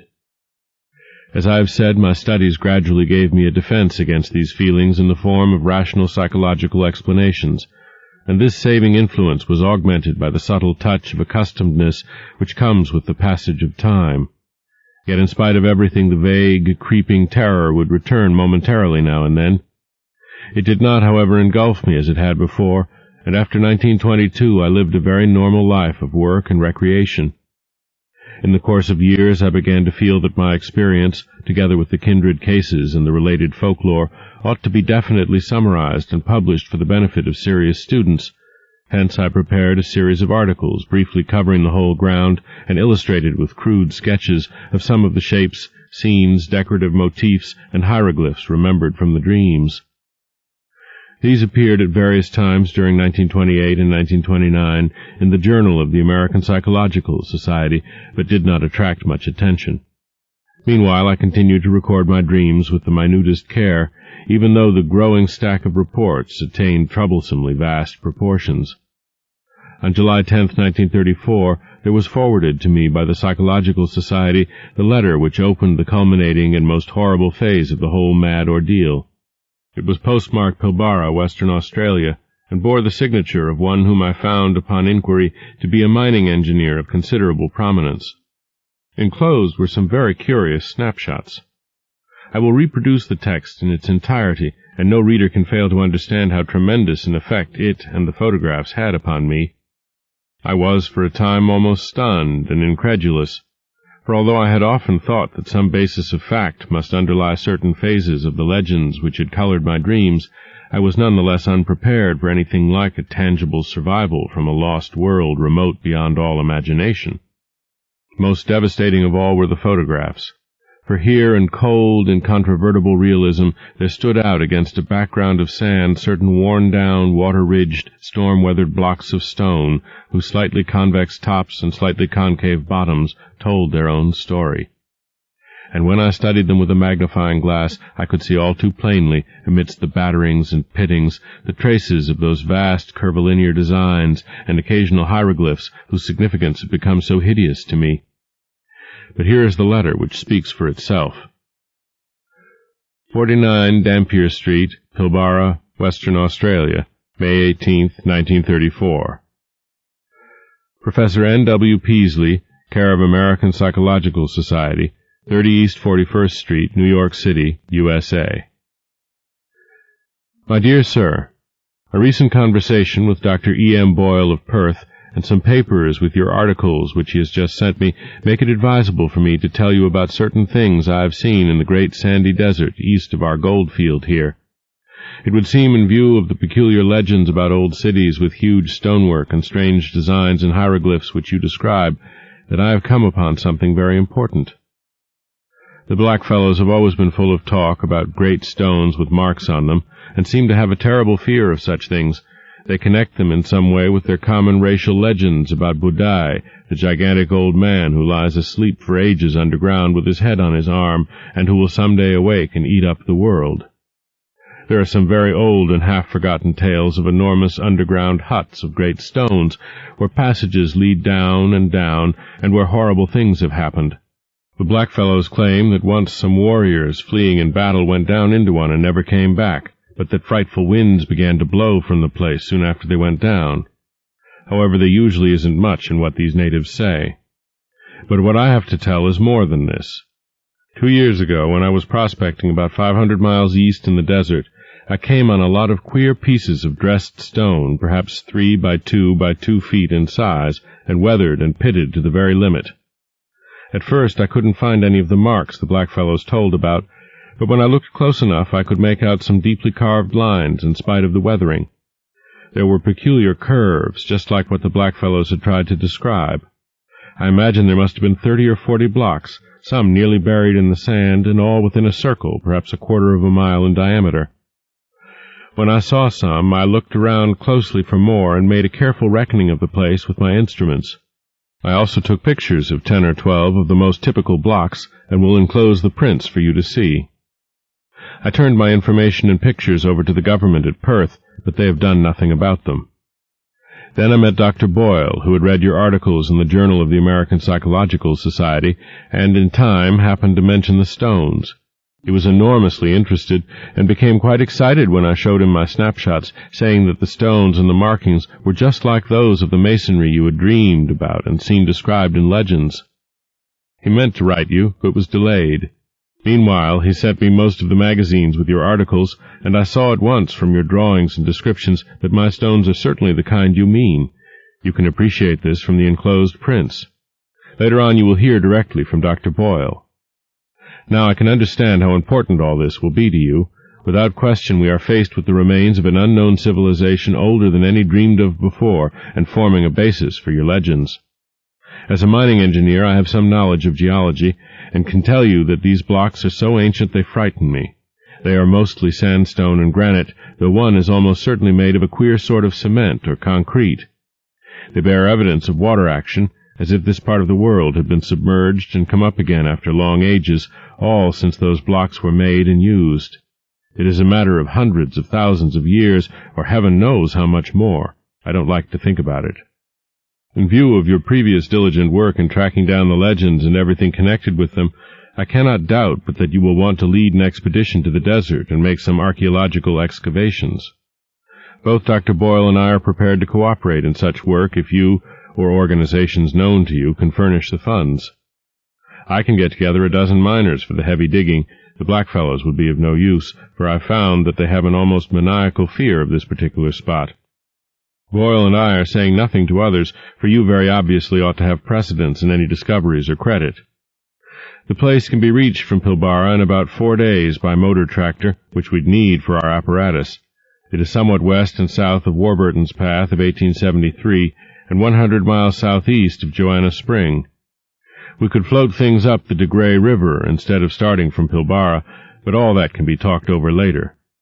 Roughly, the stones lie at a point about 22 degrees 3 minutes 14 seconds south latitude, 125 degrees 0 minutes 39 seconds east longitude. The climate is tropical, and the desert conditions are trying. I shall welcome further correspondence upon this subject, and am keenly eager to assist in any plan you may devise. After studying your articles, I am deeply impressed with the profound significance of the whole matter. Dr. Boyle will write later. When rapid communication is needed, a cable to Perth can be relayed by wireless. Hoping profoundly for an early message, believe me. Most faithfully yours, Robert B. F. Mackenzie. Of the immediate aftermath of this letter, much can be learned from the press. My good fortune in securing the backing of Miskatonic University was great, and both Mr. Mackenzie and Dr. Boyle proved invaluable in arranging matters at the Australian end. We were not too specific with the public about our objects, since the whole matter would have lent itself unpleasantly to sensational and jocose treatment by the cheaper newspapers. As a result, printed reports were sparing, but enough appeared to tell of our quest for reported Australian ruins and to chronicle our various preparatory steps. Professor William Dyer of the college's geology department, leader of the Miskatonic Antarctic expedition of 1930 to 1931, Ferdinand C. Ashley of the Department of Ancient History, and Tyler M. Freeborn of the Department of Anthropology, together with my son Wingate, accompanied me. My correspondent Mackenzie came to Arkham early in 1935 and assisted in our final preparations.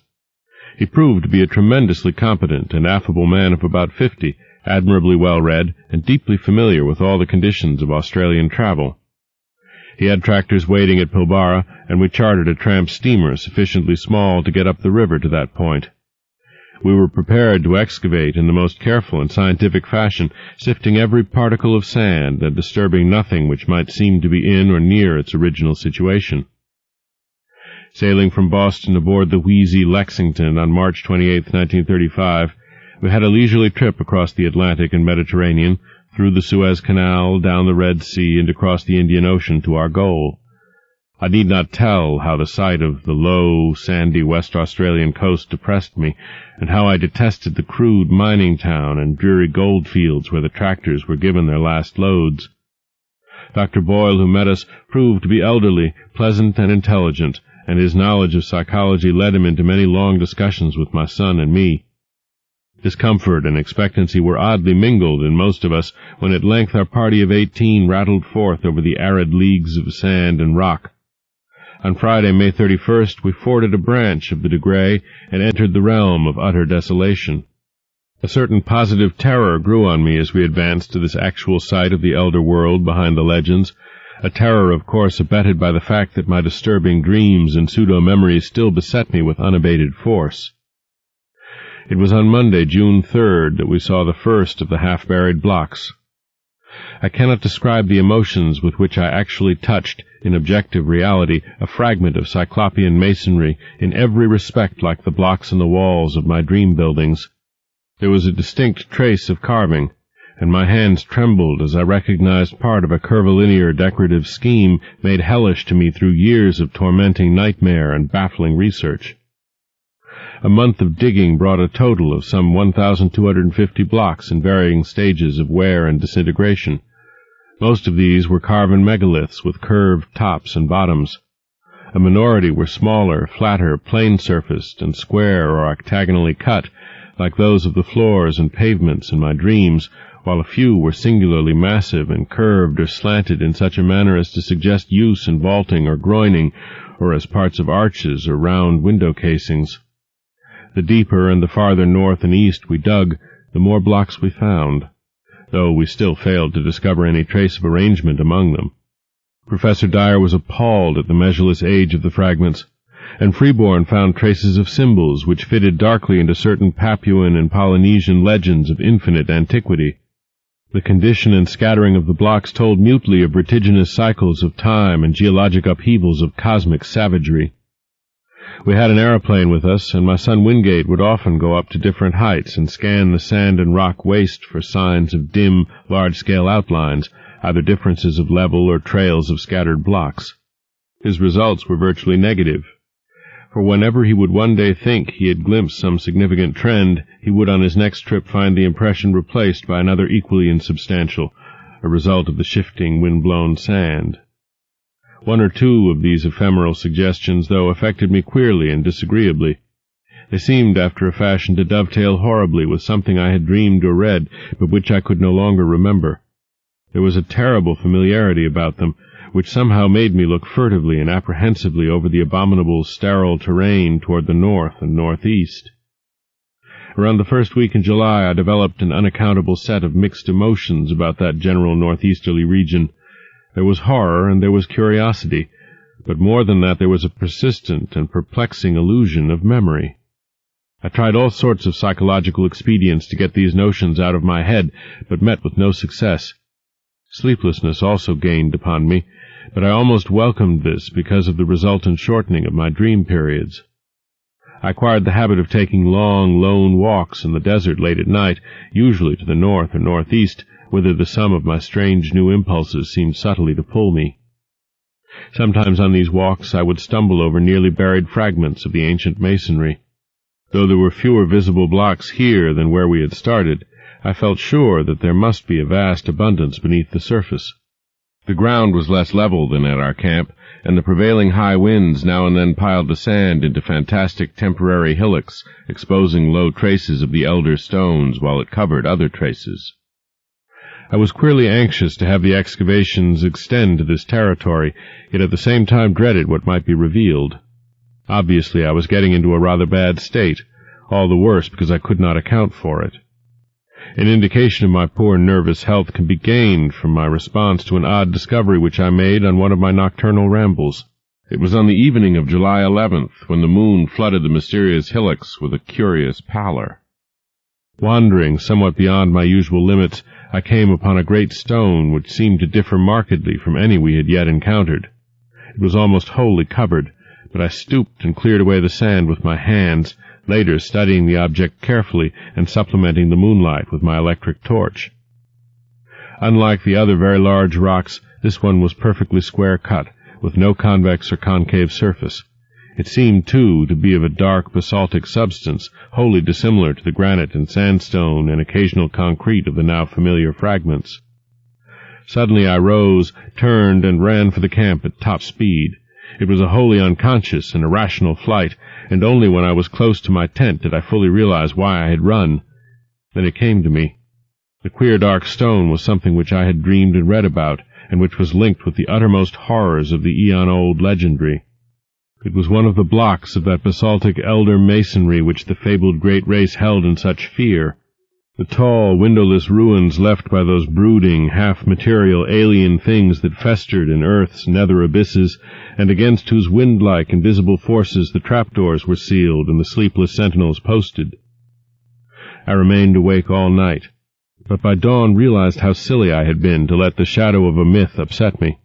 Instead of being frightened, I should have had a discoverer's enthusiasm. The next forenoon I told the others about my find, and Dyer, Freeborn, Boyle, my son, and I set out to view the anomalous block. Failure, however, confronted us.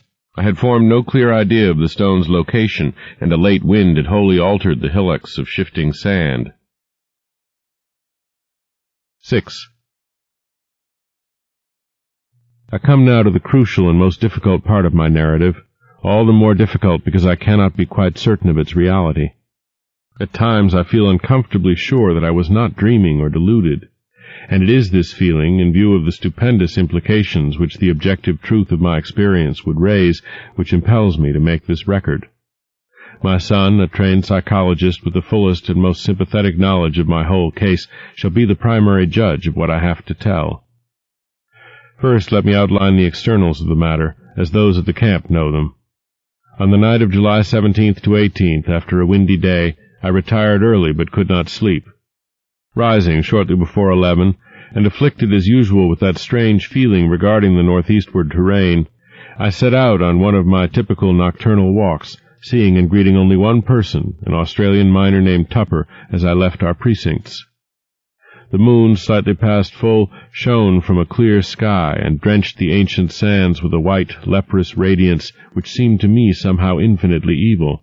There was no longer any wind, nor did any return for nearly 5 hours, as amply attested by Tupper and others who saw me walking rapidly across the pallid, secret-guarding hillocks toward the northeast.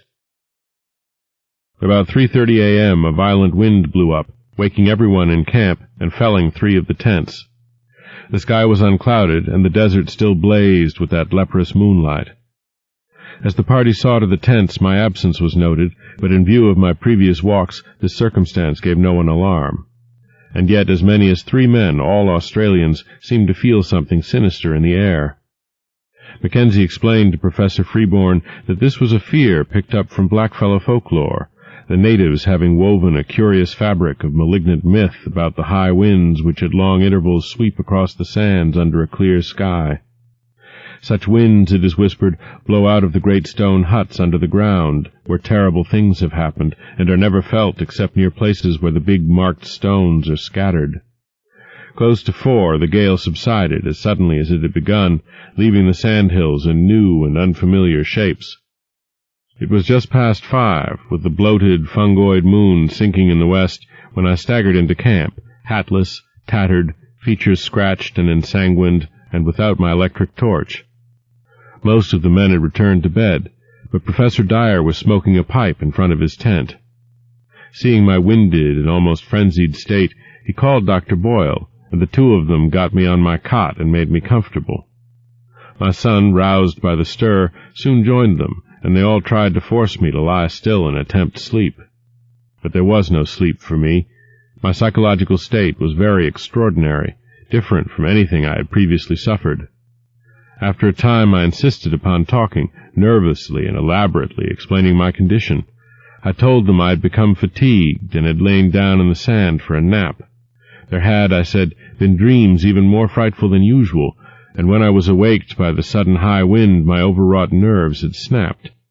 I had fled in panic, frequently falling over half-buried stones and thus gaining my tattered and bedraggled aspect. I must have slept long, hence the hours of my absence.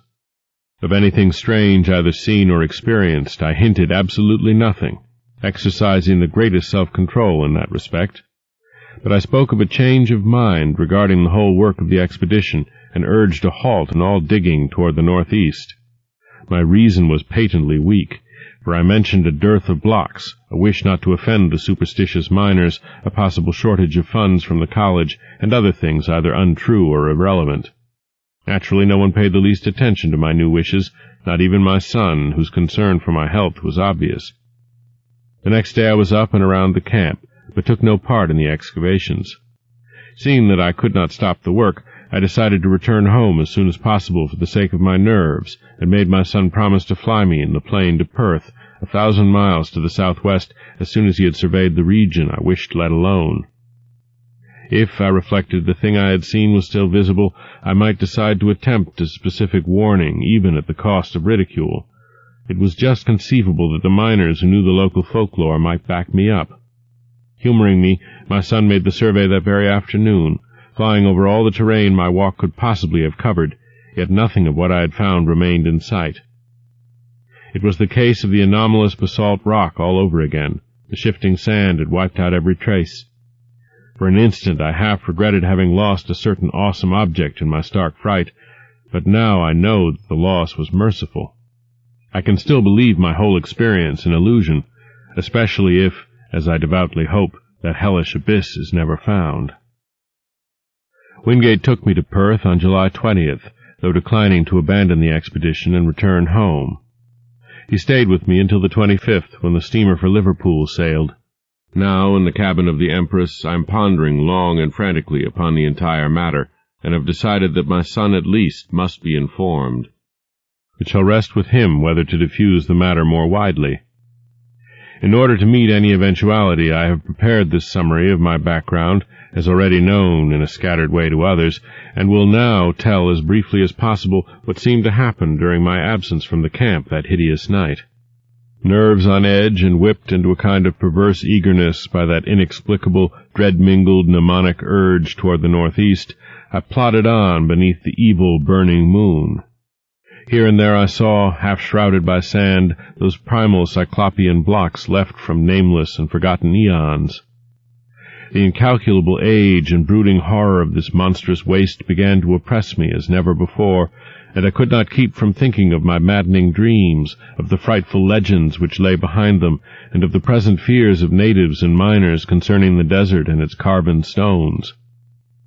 And yet I plodded on as if to some eldritch rendezvous, more and more assailed by bewildering fancies, compulsions, and pseudo-memories. I thought of some of the possible contours of the lines of stones as seen by my son from the air, and wondered why they seemed at once so ominous and so familiar. Something was fumbling and rattling at the latch of my recollection, while another unknown force sought to keep the portal barred. The night was windless, and the pallid sand curved upward and downward like frozen waves of the sea.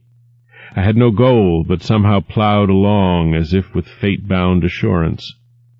My dreams welled up into the waking world, so that each sand-embedded megalith seemed part of endless rooms and corridors of pre-human masonry, carved and hieroglyphed with symbols that I knew too well from years of custom as a captive mind of the great race. At moments I fancied I saw those omniscient conical horrors moving about at their accustomed tasks, and I feared to look down lest I find myself one with them in aspect. Yet all the while I saw the sand-covered blocks as well as the rooms and corridors, the evil burning moon as well as the lamps of luminous crystal, the endless desert as well as the waving ferns beyond the windows. I was awake and dreaming at the same time. I do not know how long or how far, or indeed in just what direction I had walked when I first spied the heap of blocks bared by the day's wind. It was the largest group in one place that I had seen so far, and so sharply did it impress me that the visions of fabulous eons faded suddenly away. Again there were only the desert and the evil moon and the shards of an unguessed past. I drew close and paused, and cast the added light of my electric torch over the tumbled pile. A hillock had blown away, leaving a low, irregularly round mass of megaliths and smaller fragments some 40 feet across and from 2 to 8 feet high. From the very outset I realized that there was some utterly unprecedented quality about those stones. Not only was the mere number of them quite without parallel, but something in the sand-worn traces of design arrested me as I scanned them under the mingled beams of the moon and my torch. Not that any one differed essentially from the earlier specimens we had found. It was something subtler than that. The impression did not come when I looked at one block alone, but only when I ran my eye over several almost simultaneously. Then at last the truth dawned upon me. The curvilinear patterns on many of these blocks were closely related, parts of one vast decorative conception. For the first time in this eon-shaken waste, I had come upon a mass of masonry in its old position, tumbled and fragmentary, it is true, but nonetheless existing in a very definite sense. Mounting at a low place, I clambered laboriously over the heap, here and there clearing away the sand with my fingers, and constantly striving to interpret varieties of size, shape, and style, and relationships of design. After a while I could vaguely guess at the nature of the bygone structure, and at the designs which had once stretched over the vast surfaces of the primal masonry. The perfect identity of the whole with some of my dream glimpses appalled and unnerved me. This was once a cyclopean corridor, 30 feet tall, paved with octagonal blocks and solidly vaulted overhead. There would have been rooms opening off on the right, and at the farther end one of those strange inclined planes would have wound down to still lower depths. I started violently as these conceptions occurred to me, for there was more in them than the blocks themselves had supplied. How did I know that this level should have been far underground? How did I know that the plane leading upward should have been behind me? How did I know that the long subterranean passage to the square of pillars ought to lie on the left, one level above me? How did I know that the room of machines and the rightward leading tunnel to the central archives ought to lie 2 levels below? How did I know that there would be one of those horrible metal-banded trapdoors at the very bottom 4 levels down? Bewildered by this intrusion from the dream world, I found myself shaking and bathed in a cold perspiration. Then, as a last intolerable touch, I felt that faint, insidious stream of cool air trickling upward from a depressed place near the center of the huge heap. Instantly, as once before, my visions faded, and I saw again only the evil moonlight, the brooding desert, and the spreading tumulus of Paleogean masonry. Something real and tangible, yet fraught with infinite suggestions of nighted mystery, now confronted me. For that stream of air could argue but one thing, a hidden gulf of great size beneath the disordered blocks on the surface. My first thought was of the sinister blackfellow legends of vast underground huts among the megaliths where horrors happen and great winds are born. Then thoughts of my own dreams came back, and I felt dim pseudo-memories tugging at my mind. What manner of place lay below me? What primal, inconceivable source of age-old myth cycles and haunting nightmares might I be on the brink of uncovering? It was only for a moment that I hesitated, for more than curiosity and scientific zeal was driving me on and working against my growing fear. I seemed to move almost automatically, as if in the clutch of some compelling fate. Pocketing my torch and struggling with a strength that I had not thought I possessed, I wrenched aside first one tightened fragment of stone and then another, till there welled up a strong draught whose dampness contrasted oddly with the desert's dry air. A black rift began to yawn, and at length, when I had pushed away every fragment small enough to budge, the leprous moonlight blazed on an aperture of ample width to admit me. I drew out my torch and cast a brilliant beam into the opening. Below me was a chaos of tumbled masonry, sloping roughly down toward the north at an angle of about 45 degrees, and evidently the result of some bygone collapse from above. Between its surface and the ground level was a gulf of impenetrable blackness, at whose upper edge were signs of gigantic, stress-heaved vaulting. At this point, it appeared, the desert's sands lay directly upon a floor of some Titan structure of Earth's youth. How preserved through eons of geologic convulsion I could not then and cannot now even attempt to guess. In retrospect, the barest idea of a sudden, lone descent into such a doubtful abyss, and at a time when one's whereabouts were unknown to any living soul, seems like the utter apex of insanity. Perhaps it was, yet that night I embarked without hesitancy upon such a descent. Again there was manifest that lure and driving of fatality which had all along seemed to direct my course. With torch flashing intermittently to save the battery, I commenced a mad scramble down the sinister cyclopean incline below the opening, sometimes facing forward as I found good hand and footholds, and at other times turning to face the heap of megaliths as I clung and fumbled more precariously. In 2 directions beside me, distant walls of carven, crumbling masonry loomed dimly under the direct beams of my torch. Ahead, however, was only unbroken darkness. I kept no track of time during my downward scramble. So seething with baffling hints and images was my mind that all objective matters seemed withdrawn into incalculable distances. Physical sensation was dead, and even fear remained as a wraith-like, inactive gargoyle leering impotently at me. Eventually I reached a level floor strewn with fallen blocks, shapeless fragments of stone, and sand and detritus of every kind. On either side, perhaps 30 feet apart, rose massive walls culminating in huge groinings. That they were carved I could just discern, but the nature of the carvings was beyond my perception. What held me the most was the vaulting overhead. The beam from my torch could not reach the roof, but the lower parts of the monstrous arches stood out distinctly, and so perfect was their identity with what I had seen in countless dreams of the elder world that I trembled actively for the first time. Behind and high above, a faint luminous blur told of the distant moonlit world outside. Some vague shred of caution warned me that I should not let it out of my sight, lest I have no guide for my return. and now advanced toward the wall at my left, where the traces of carving were plainest. The littered floor was nearly as hard to traverse as the downward heap had been, but I managed to pick my difficult way. At one place I heaved aside some blocks and kicked away the detritus to see what the pavement was like, and shuddered at the utter, fateful familiarity of the great octagonal stones whose buckled surface still held roughly together. Reaching a convenient distance from the wall, I cast the searchlight slowly and carefully over its worn remnants of carving. Some bygone influx of water seemed to have acted on the sandstone surface, while there were curious incrustations which I could not explain. In places the masonry was very loose and distorted, and I wondered how many eons more this primal hidden edifice could keep its remaining traces of form amidst earth's heavings. But it was the carvings themselves that excited me most. Despite their time-crumbled state, they were relatively easy to trace at close range, and the complete, intimate familiarity of every detail almost stunned my imagination. That the major attributes of this hoary masonry should be familiar was not beyond normal credibility. Powerfully impressing the weavers of certain myths, they had become embodied in a stream of cryptic lore which somehow, coming to my notice during the amnesic period, had evoked vivid images in my subconscious mind. But how could I explain the exact and minute fashion in which each line and spiral of these strange designs tallied with what I had dreamed for more than a score of years?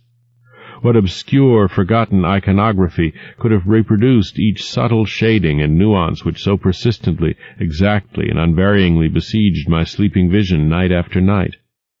For this was no chance or remote resemblance. Definitely and absolutely, the millennially ancient, eon-hidden corridor in which I stood was the original of something I knew in sleep as intimately as I knew my own house in Crane Street, Arkham. True, my dreams showed the place in its undecayed prime, but the identity was no less real on that account. I was wholly and horribly oriented. The particular structure I was in was known to me. Known, too, was its place in that terrible elder city of dreams. That I could visit unerringly any point in that structure or in that city which had escaped the changes and devastations of uncounted ages, I realized with hideous and instinctive certainty. What, in heaven's name, could all this mean? How had I come to know what I knew? And what awful reality could lie behind those antique tales of the beings who had dwelt in this labyrinth of primordial stone? Words can convey only fractionally the welter of dread and bewilderment which ate at my spirit. I knew this place. I knew what lay before me, and what had lain overhead before the myriad towering stories had fallen to dust and debris in the desert. No need now, I thought with a shudder, to keep that faint blur of moonlight in view. I was torn betwixt a longing to flee and a feverish mixture of burning curiosity and driving fatality. What had happened to this monstrous megalopolis of old in the millions of years since the time of my dreams? Of the subterranean mazes which had underlain the city and linked all the Titan towers, how much had still survived the writhings of earth's crust? Had I come upon a whole buried world of unholy archaism? Could I still find the house of the writing master, and the towers where Sga, the captive mind from the star-headed vegetable carnivores of Antarctica, had chiseled certain pictures on the blank spaces of the walls? Would the passage at the second level down to the hall of the alien minds be still unchoked and traversable? In that hall the captive mind of an incredible entity, a half-plastic denizen of the hollow interior of an unknown trans-Plutonian planet 18 million years in the future, had kept a certain thing which it had modeled from clay. I shut my eyes and put my hand to my head in a vain, pitiful effort to drive these insane dream fragments from my consciousness. Then for the first time I felt acutely the coolness, motion, and dampness of the surrounding air. Shuddering, I realized that a vast chain of eon-dead black gulfs must indeed be yawning somewhere beyond and below me. I thought of the frightful chambers and corridors and inclines as I recalled them from my dreams. Would the way to the central archive still be open? Again that driving fatality tugged insistently at my brain as I recalled the awesome records that once lay cased in those rectangular vaults of rustless metal. There, said the dreams and legends, had reposed the whole history, past and future, of the cosmic space-time continuum, written by captive minds from every orb and every age in the solar system. Madness, of course, But had I not now stumbled into a nighted world as mad as I? I thought of the locked metal shelves and of the curious knob twistings needed to open each one. My own came vividly into my consciousness. How often had I gone through that intricate routine of varied turns and pressures in the terrestrial vertebrate section on the lowest level? Every detail was fresh and familiar. If there were such a vault as I had dreamed of, I could open it in a moment. It was then that madness took me utterly. An instant later, and I was leaping and stumbling over the rocky debris toward the well-remembered incline to the depths below.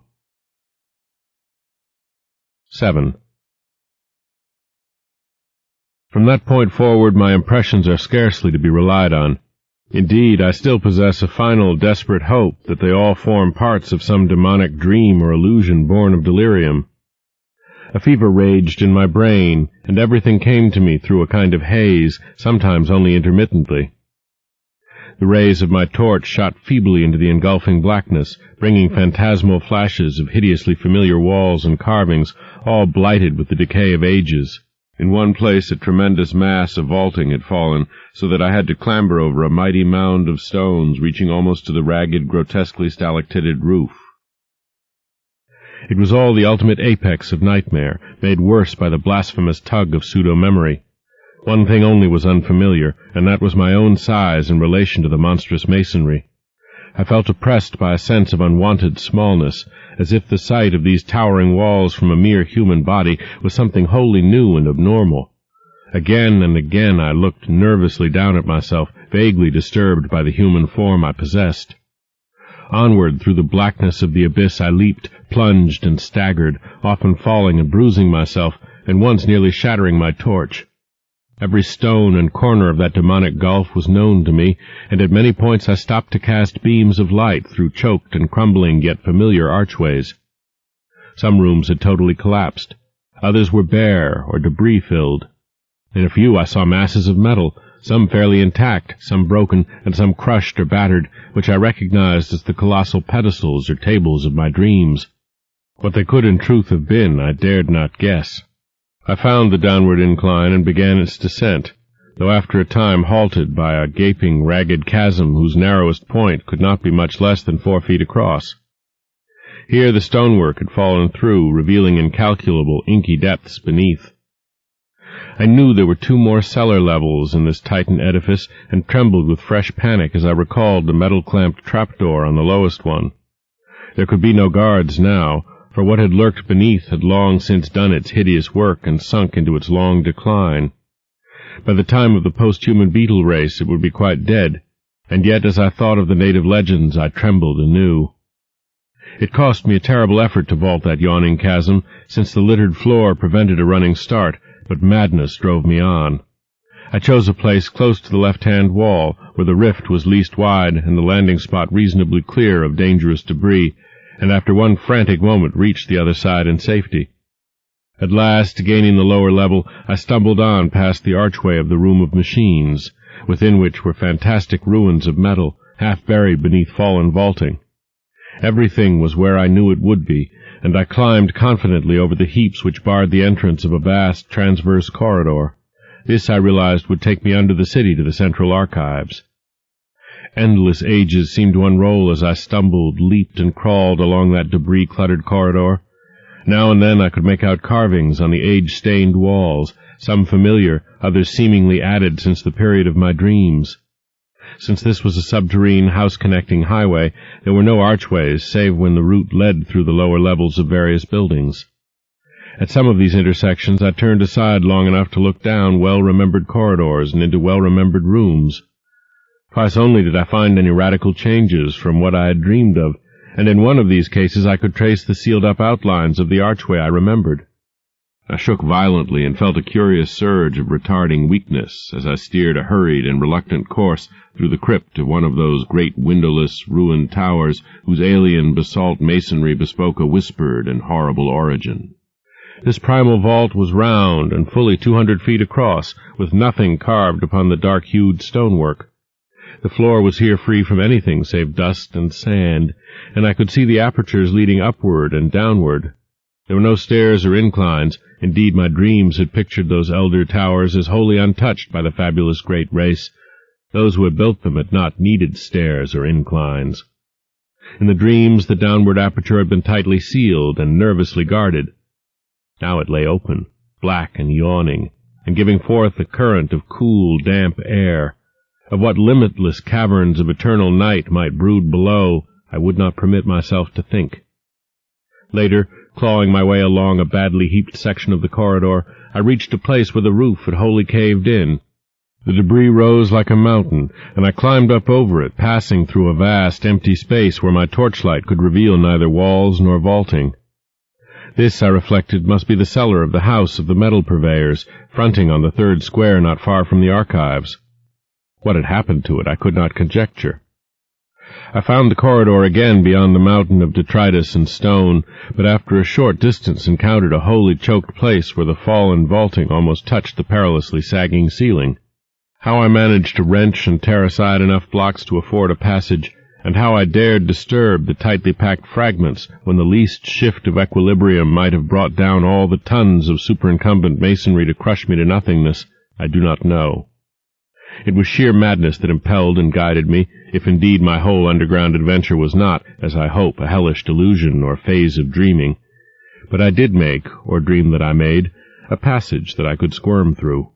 As I wiggled over the mound of debris, my torch switched continuously on, thrust deeply in my mouth, I felt myself torn by the fantastic stalactites of the jagged floor above me. I was now close to the great underground archival structure which seemed to form my goal. Sliding and clambering down the farther side of the barrier and picking my way along the remaining stretch of corridor with hand-held, intermittently flashing torch, I came at last to a low, circular crypt with arches, still in a marvelous state of preservation, opening off on every side.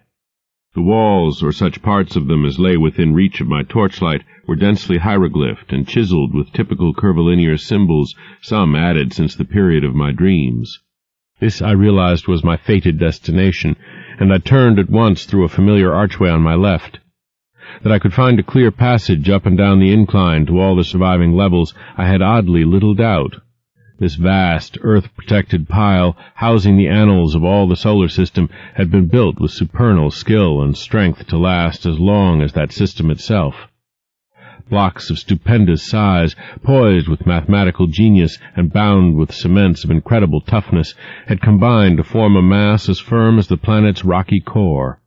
Here, after ages more prodigious than I could sanely grasp, its buried bulk stood in all its essential contours, the vast, dust-drifted floors scarce sprinkled with the litter elsewhere so dominant. The relatively easy walking from this point onward went curiously to my head. All the frantic eagerness hitherto frustrated by obstacles now took itself out in a kind of febrile speed, and I literally raced along the low-roofed, monstrously well-remembered aisles beyond the archway. I was past being astonished by the familiarity of what I saw. On every hand the great hieroglyphed metal shelf doors loomed monstrously, some yet in place, others sprung open, and still others bent and buckled under bygone geological stresses not quite strong enough to shatter the tightened masonry. Here and there a dust-covered heap beneath a gaping, empty shelf seemed to indicate where cases had been shaken down by earth tremors. On occasional pillars were great symbols or letters proclaiming classes and subclasses of volumes. Once I paused before an open vault where I saw some of the accustomed metal cases still in position amidst the omnipresent gritty dust. Reaching up, I dislodged one of the thinner specimens with some difficulty and rested it on the floor for inspection.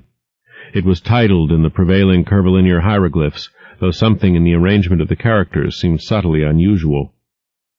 The odd mechanism of the hooked fastener was perfectly well known to me, and I snapped up the still rustless and workable lid and drew out the book within. The latter, as expected, was some 20 by 15 inches in area and 2 inches thick, the thin metal covers opening at the top. Its tough cellulose pages seemed unaffected by the myriad cycles of time they had lived through, and I studied the queerly pigmented, brush-drawn letters of the text, symbols unlike either the usual curved hieroglyphs or any alphabet known to human scholarship, with a haunting, half-aroused memory.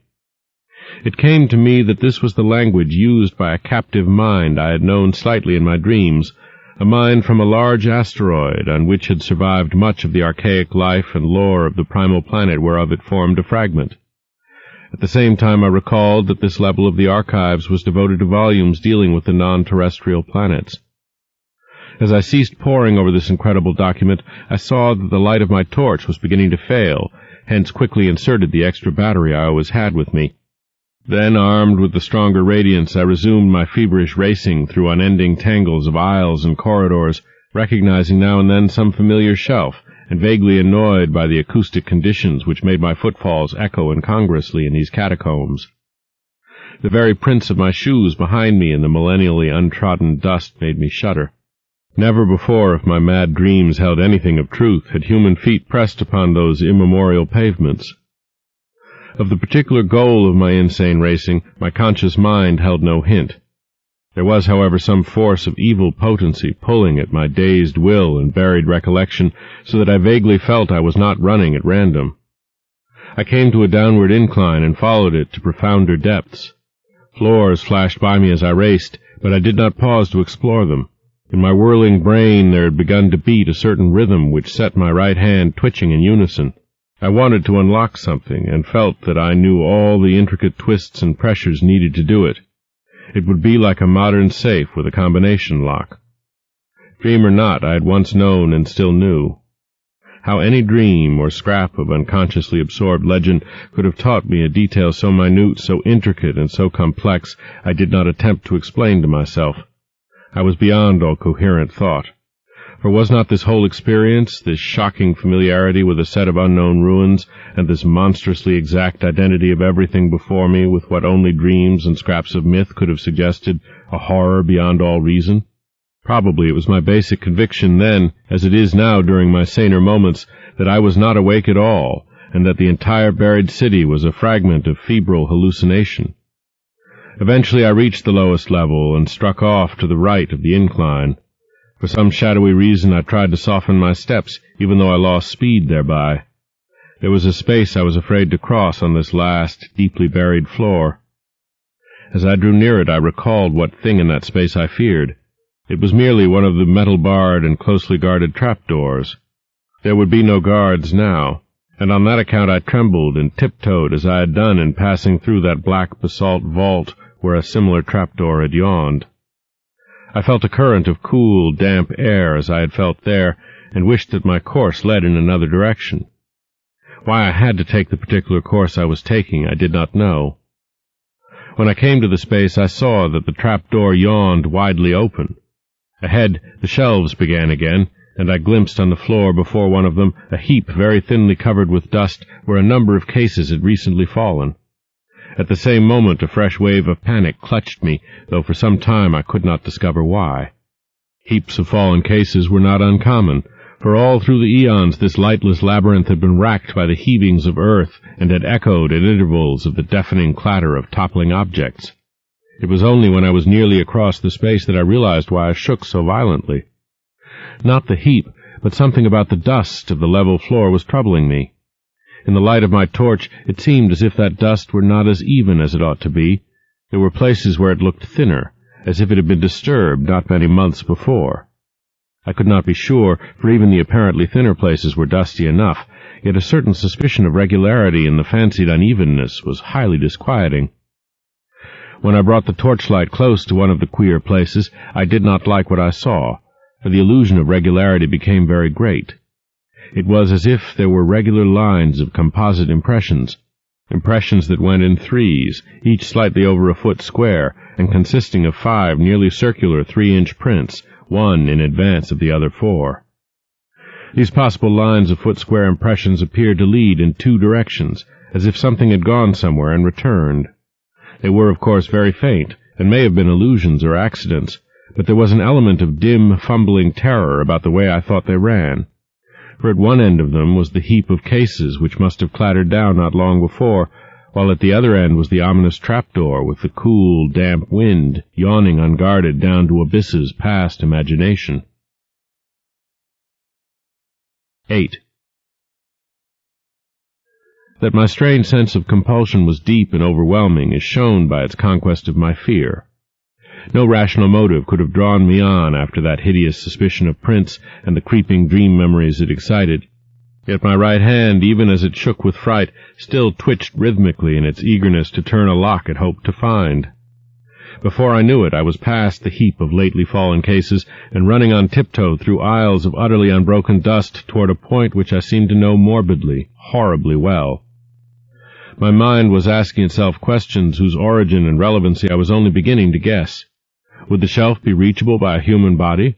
Could my human hand master all the eon-remembered motions of the lock? Would the lock be undamaged and workable? And what would I do, what dare I do, with what, as I now commenced to realize, I both hoped and feared to find? Would it prove the awesome, brain-shattering truth of something past normal conception, or show only that I was dreaming? The next I knew I had ceased my tiptoed racing and was standing still, staring at a row of maddeningly familiar hieroglyphed shelves. They were in a state of almost perfect preservation, and only 3 of the doors in this vicinity had sprung open. My feelings towards these shelves cannot be described, so utter and insistent was the sense of old acquaintance. I was looking high up at a row near the top and wholly out of my reach, and wondering how I could climb to best advantage. An open door 4 rows from the bottom would help, and the locks of the closed doors formed possible holds for hands and feet. I would grip the torch between my teeth, as I had in other places where both hands were needed. Above all, I must make no noise. How to get down what I wished to remove would be difficult, but I could probably hook its movable fastener in my coat collar and carry it like a knapsack. Again I wondered whether the lock would be undamaged. That I could repeat each familiar motion I had not the least doubt, but I hoped the thing would not scrape or creak, and that my hand could work it properly. Even as I thought these things, I had taken the torch in my mouth and begun to climb. The projecting locks were poor supports, but, as I had expected, the opened shelf helped greatly. I used both the swinging door and the edge of the aperture itself in my ascent, and managed to avoid any loud creaking. Balanced on the upper edge of the door and leaning far to my right, I could just reach the lock I sought. My fingers, half numb from climbing, were very clumsy at first, but I soon saw that they were anatomically adequate, and the memory rhythm was strong in them. Out of unknown gulfs of time, the intricate, secret motions had somehow reached my brain correctly in every detail, for after less than 5 minutes of trying, there came a click whose familiarity was all the more startling because I had not consciously anticipated it. In another instant, the metal door was slowly swinging open, with only the faintest, grating sound. Dazedly, I looked over the row of grayish case ends thus exposed, and felt a tremendous surge of some wholly inexplicable emotion. Just within reach of my right hand was a case whose curving hieroglyphs made me shake with a pang infinitely more complex than one of mere fright. Still shaking, I managed to dislodge it amidst a shower of gritty flakes, and ease it over toward myself without any violent noise. Like the other case I had handled, it was slightly more than 20 by 15 inches in size, with curved mathematical designs in low relief. In thickness it just exceeded 3 inches. Crudely wedging it between myself and the surface I was climbing, I fumbled with the fastener and finally got the hook free. Lifting the cover, I shifted the heavy object to my back and let the hook catch hold of my collar. Hands now free, I awkwardly clambered down to the dusty floor and prepared to inspect my prize. Kneeling in the gritty dust, I swung the case around and rested it in front of me. My hand shook, and I dreaded to draw out the book within almost as much as I longed, and felt compelled to do so. It had very gradually become clear to me what I ought to find, and this realization nearly paralyzed my faculties. If the thing were there, and if I were not dreaming, the implications would be quite beyond the power of the human spirit to bear. What tormented me most was my momentary inability to feel that my surroundings were a dream. The sense of reality was hideous, and again becomes so as I recall the scene. At length I tremblingly pulled the book from its container and stared fascinatedly at the well-known hieroglyphs on the cover. It seemed to be in prime condition, and the curvilinear letters of the title held me in almost as hypnotized a state as if I could read them. Indeed, I cannot swear that I did not actually read them in some transient and terrible access of abnormal memory.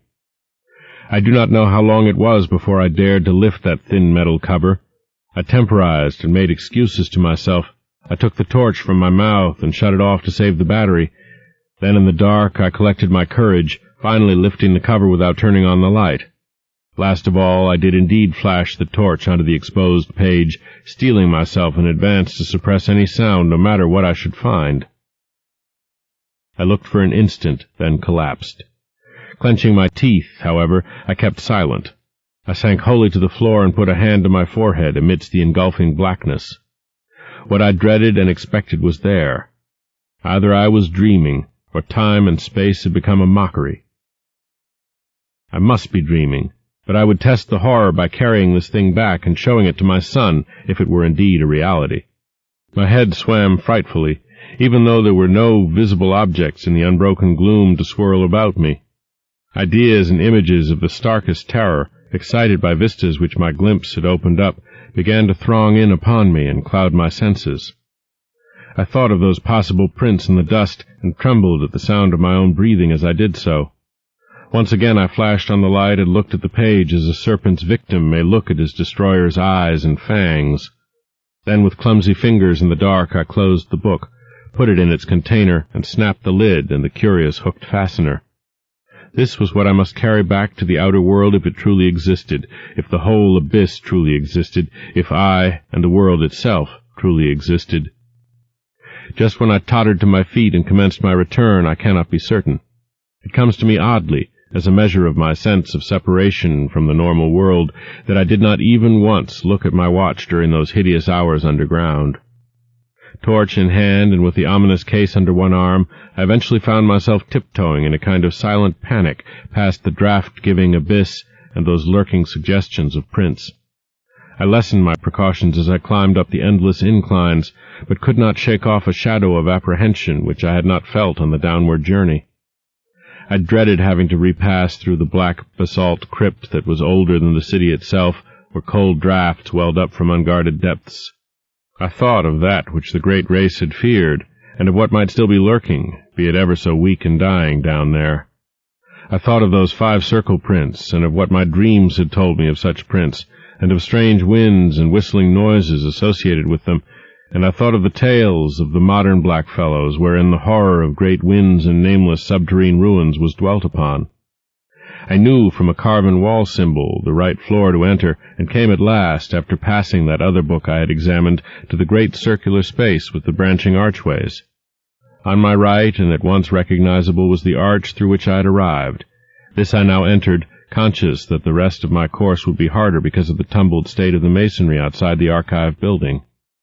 My new metal-cased burden weighed upon me, and I found it harder and harder to be quiet as I stumbled among debris and fragments of every sort.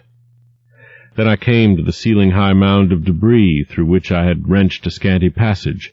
My dread at wriggling through again was infinite, for my first passage had made some noise, and I now, after seeing those possible prints, dreaded sound above all things. The case, too, doubled the problem of traversing the narrow crevice. But I clambered up the barrier as best I could, and pushed the case through the aperture ahead of me. Then, torch in mouth, I scrambled through myself, my back torn as before by stalactites. As I tried to grasp the case again, it fell some distance ahead of me down the slope of the debris, making a disturbing clatter and arousing echoes which sent me into a cold perspiration. I lunged for it at once, and regained it without further noise, but a moment afterward the slipping of blocks under my feet raised a sudden and unprecedented din. The din was my undoing, for falsely or not, I thought I heard it answered in a terrible way from spaces far behind me. I thought I heard a shrill, whistling sound like nothing else on earth, and beyond any adequate verbal description. If so, what followed has a grim irony, since, save for the panic of this thing, the second thing might never have happened. As it was, my frenzy was absolute and unrelieved. Taking my torch in my hand and clutching feebly at the case, I leaped and bounded wildly ahead with no idea in my brain beyond a mad desire to race out of these nightmare ruins to the waking world of desert and moonlight which lay so far above.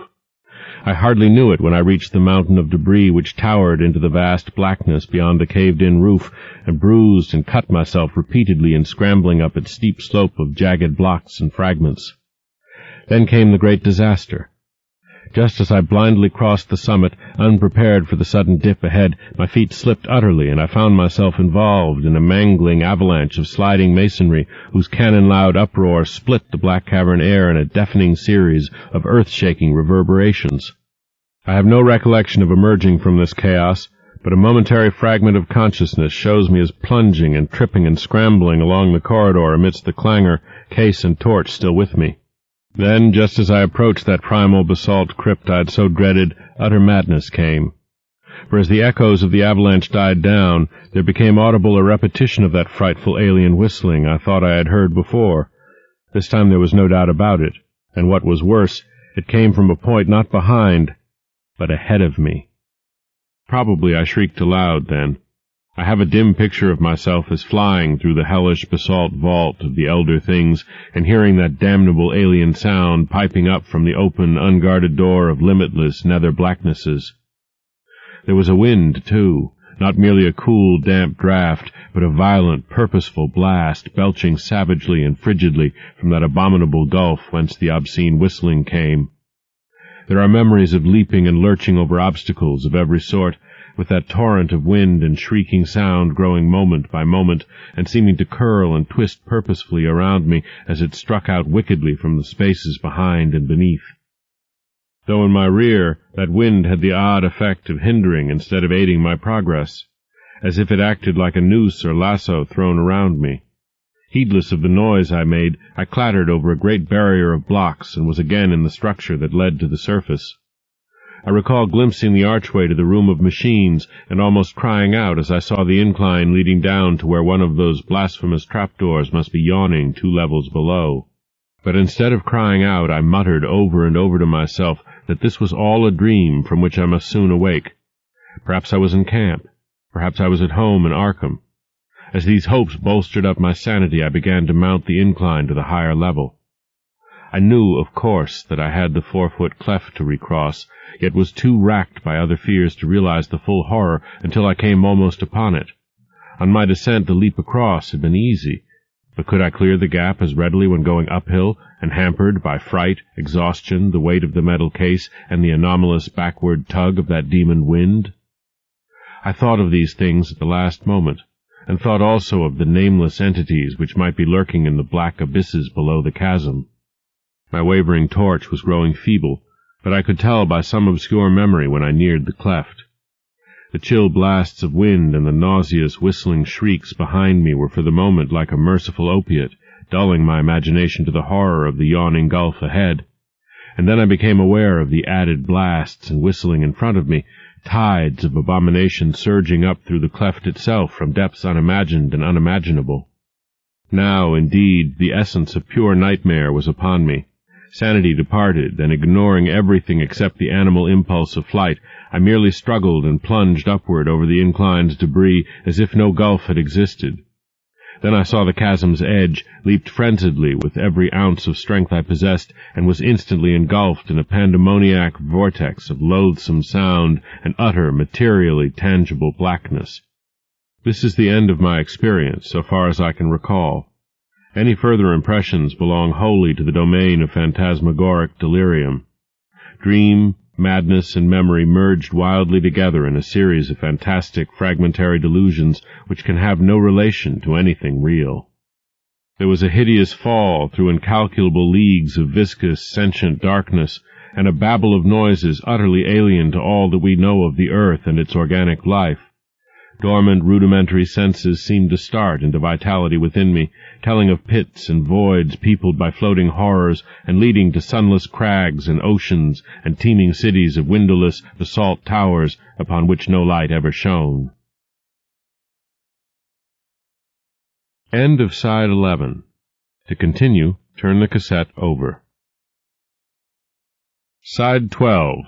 Tales of H.P. Lovecraft by H.P. Lovecraft. Continuing with The Shadow Out of Time on page 326.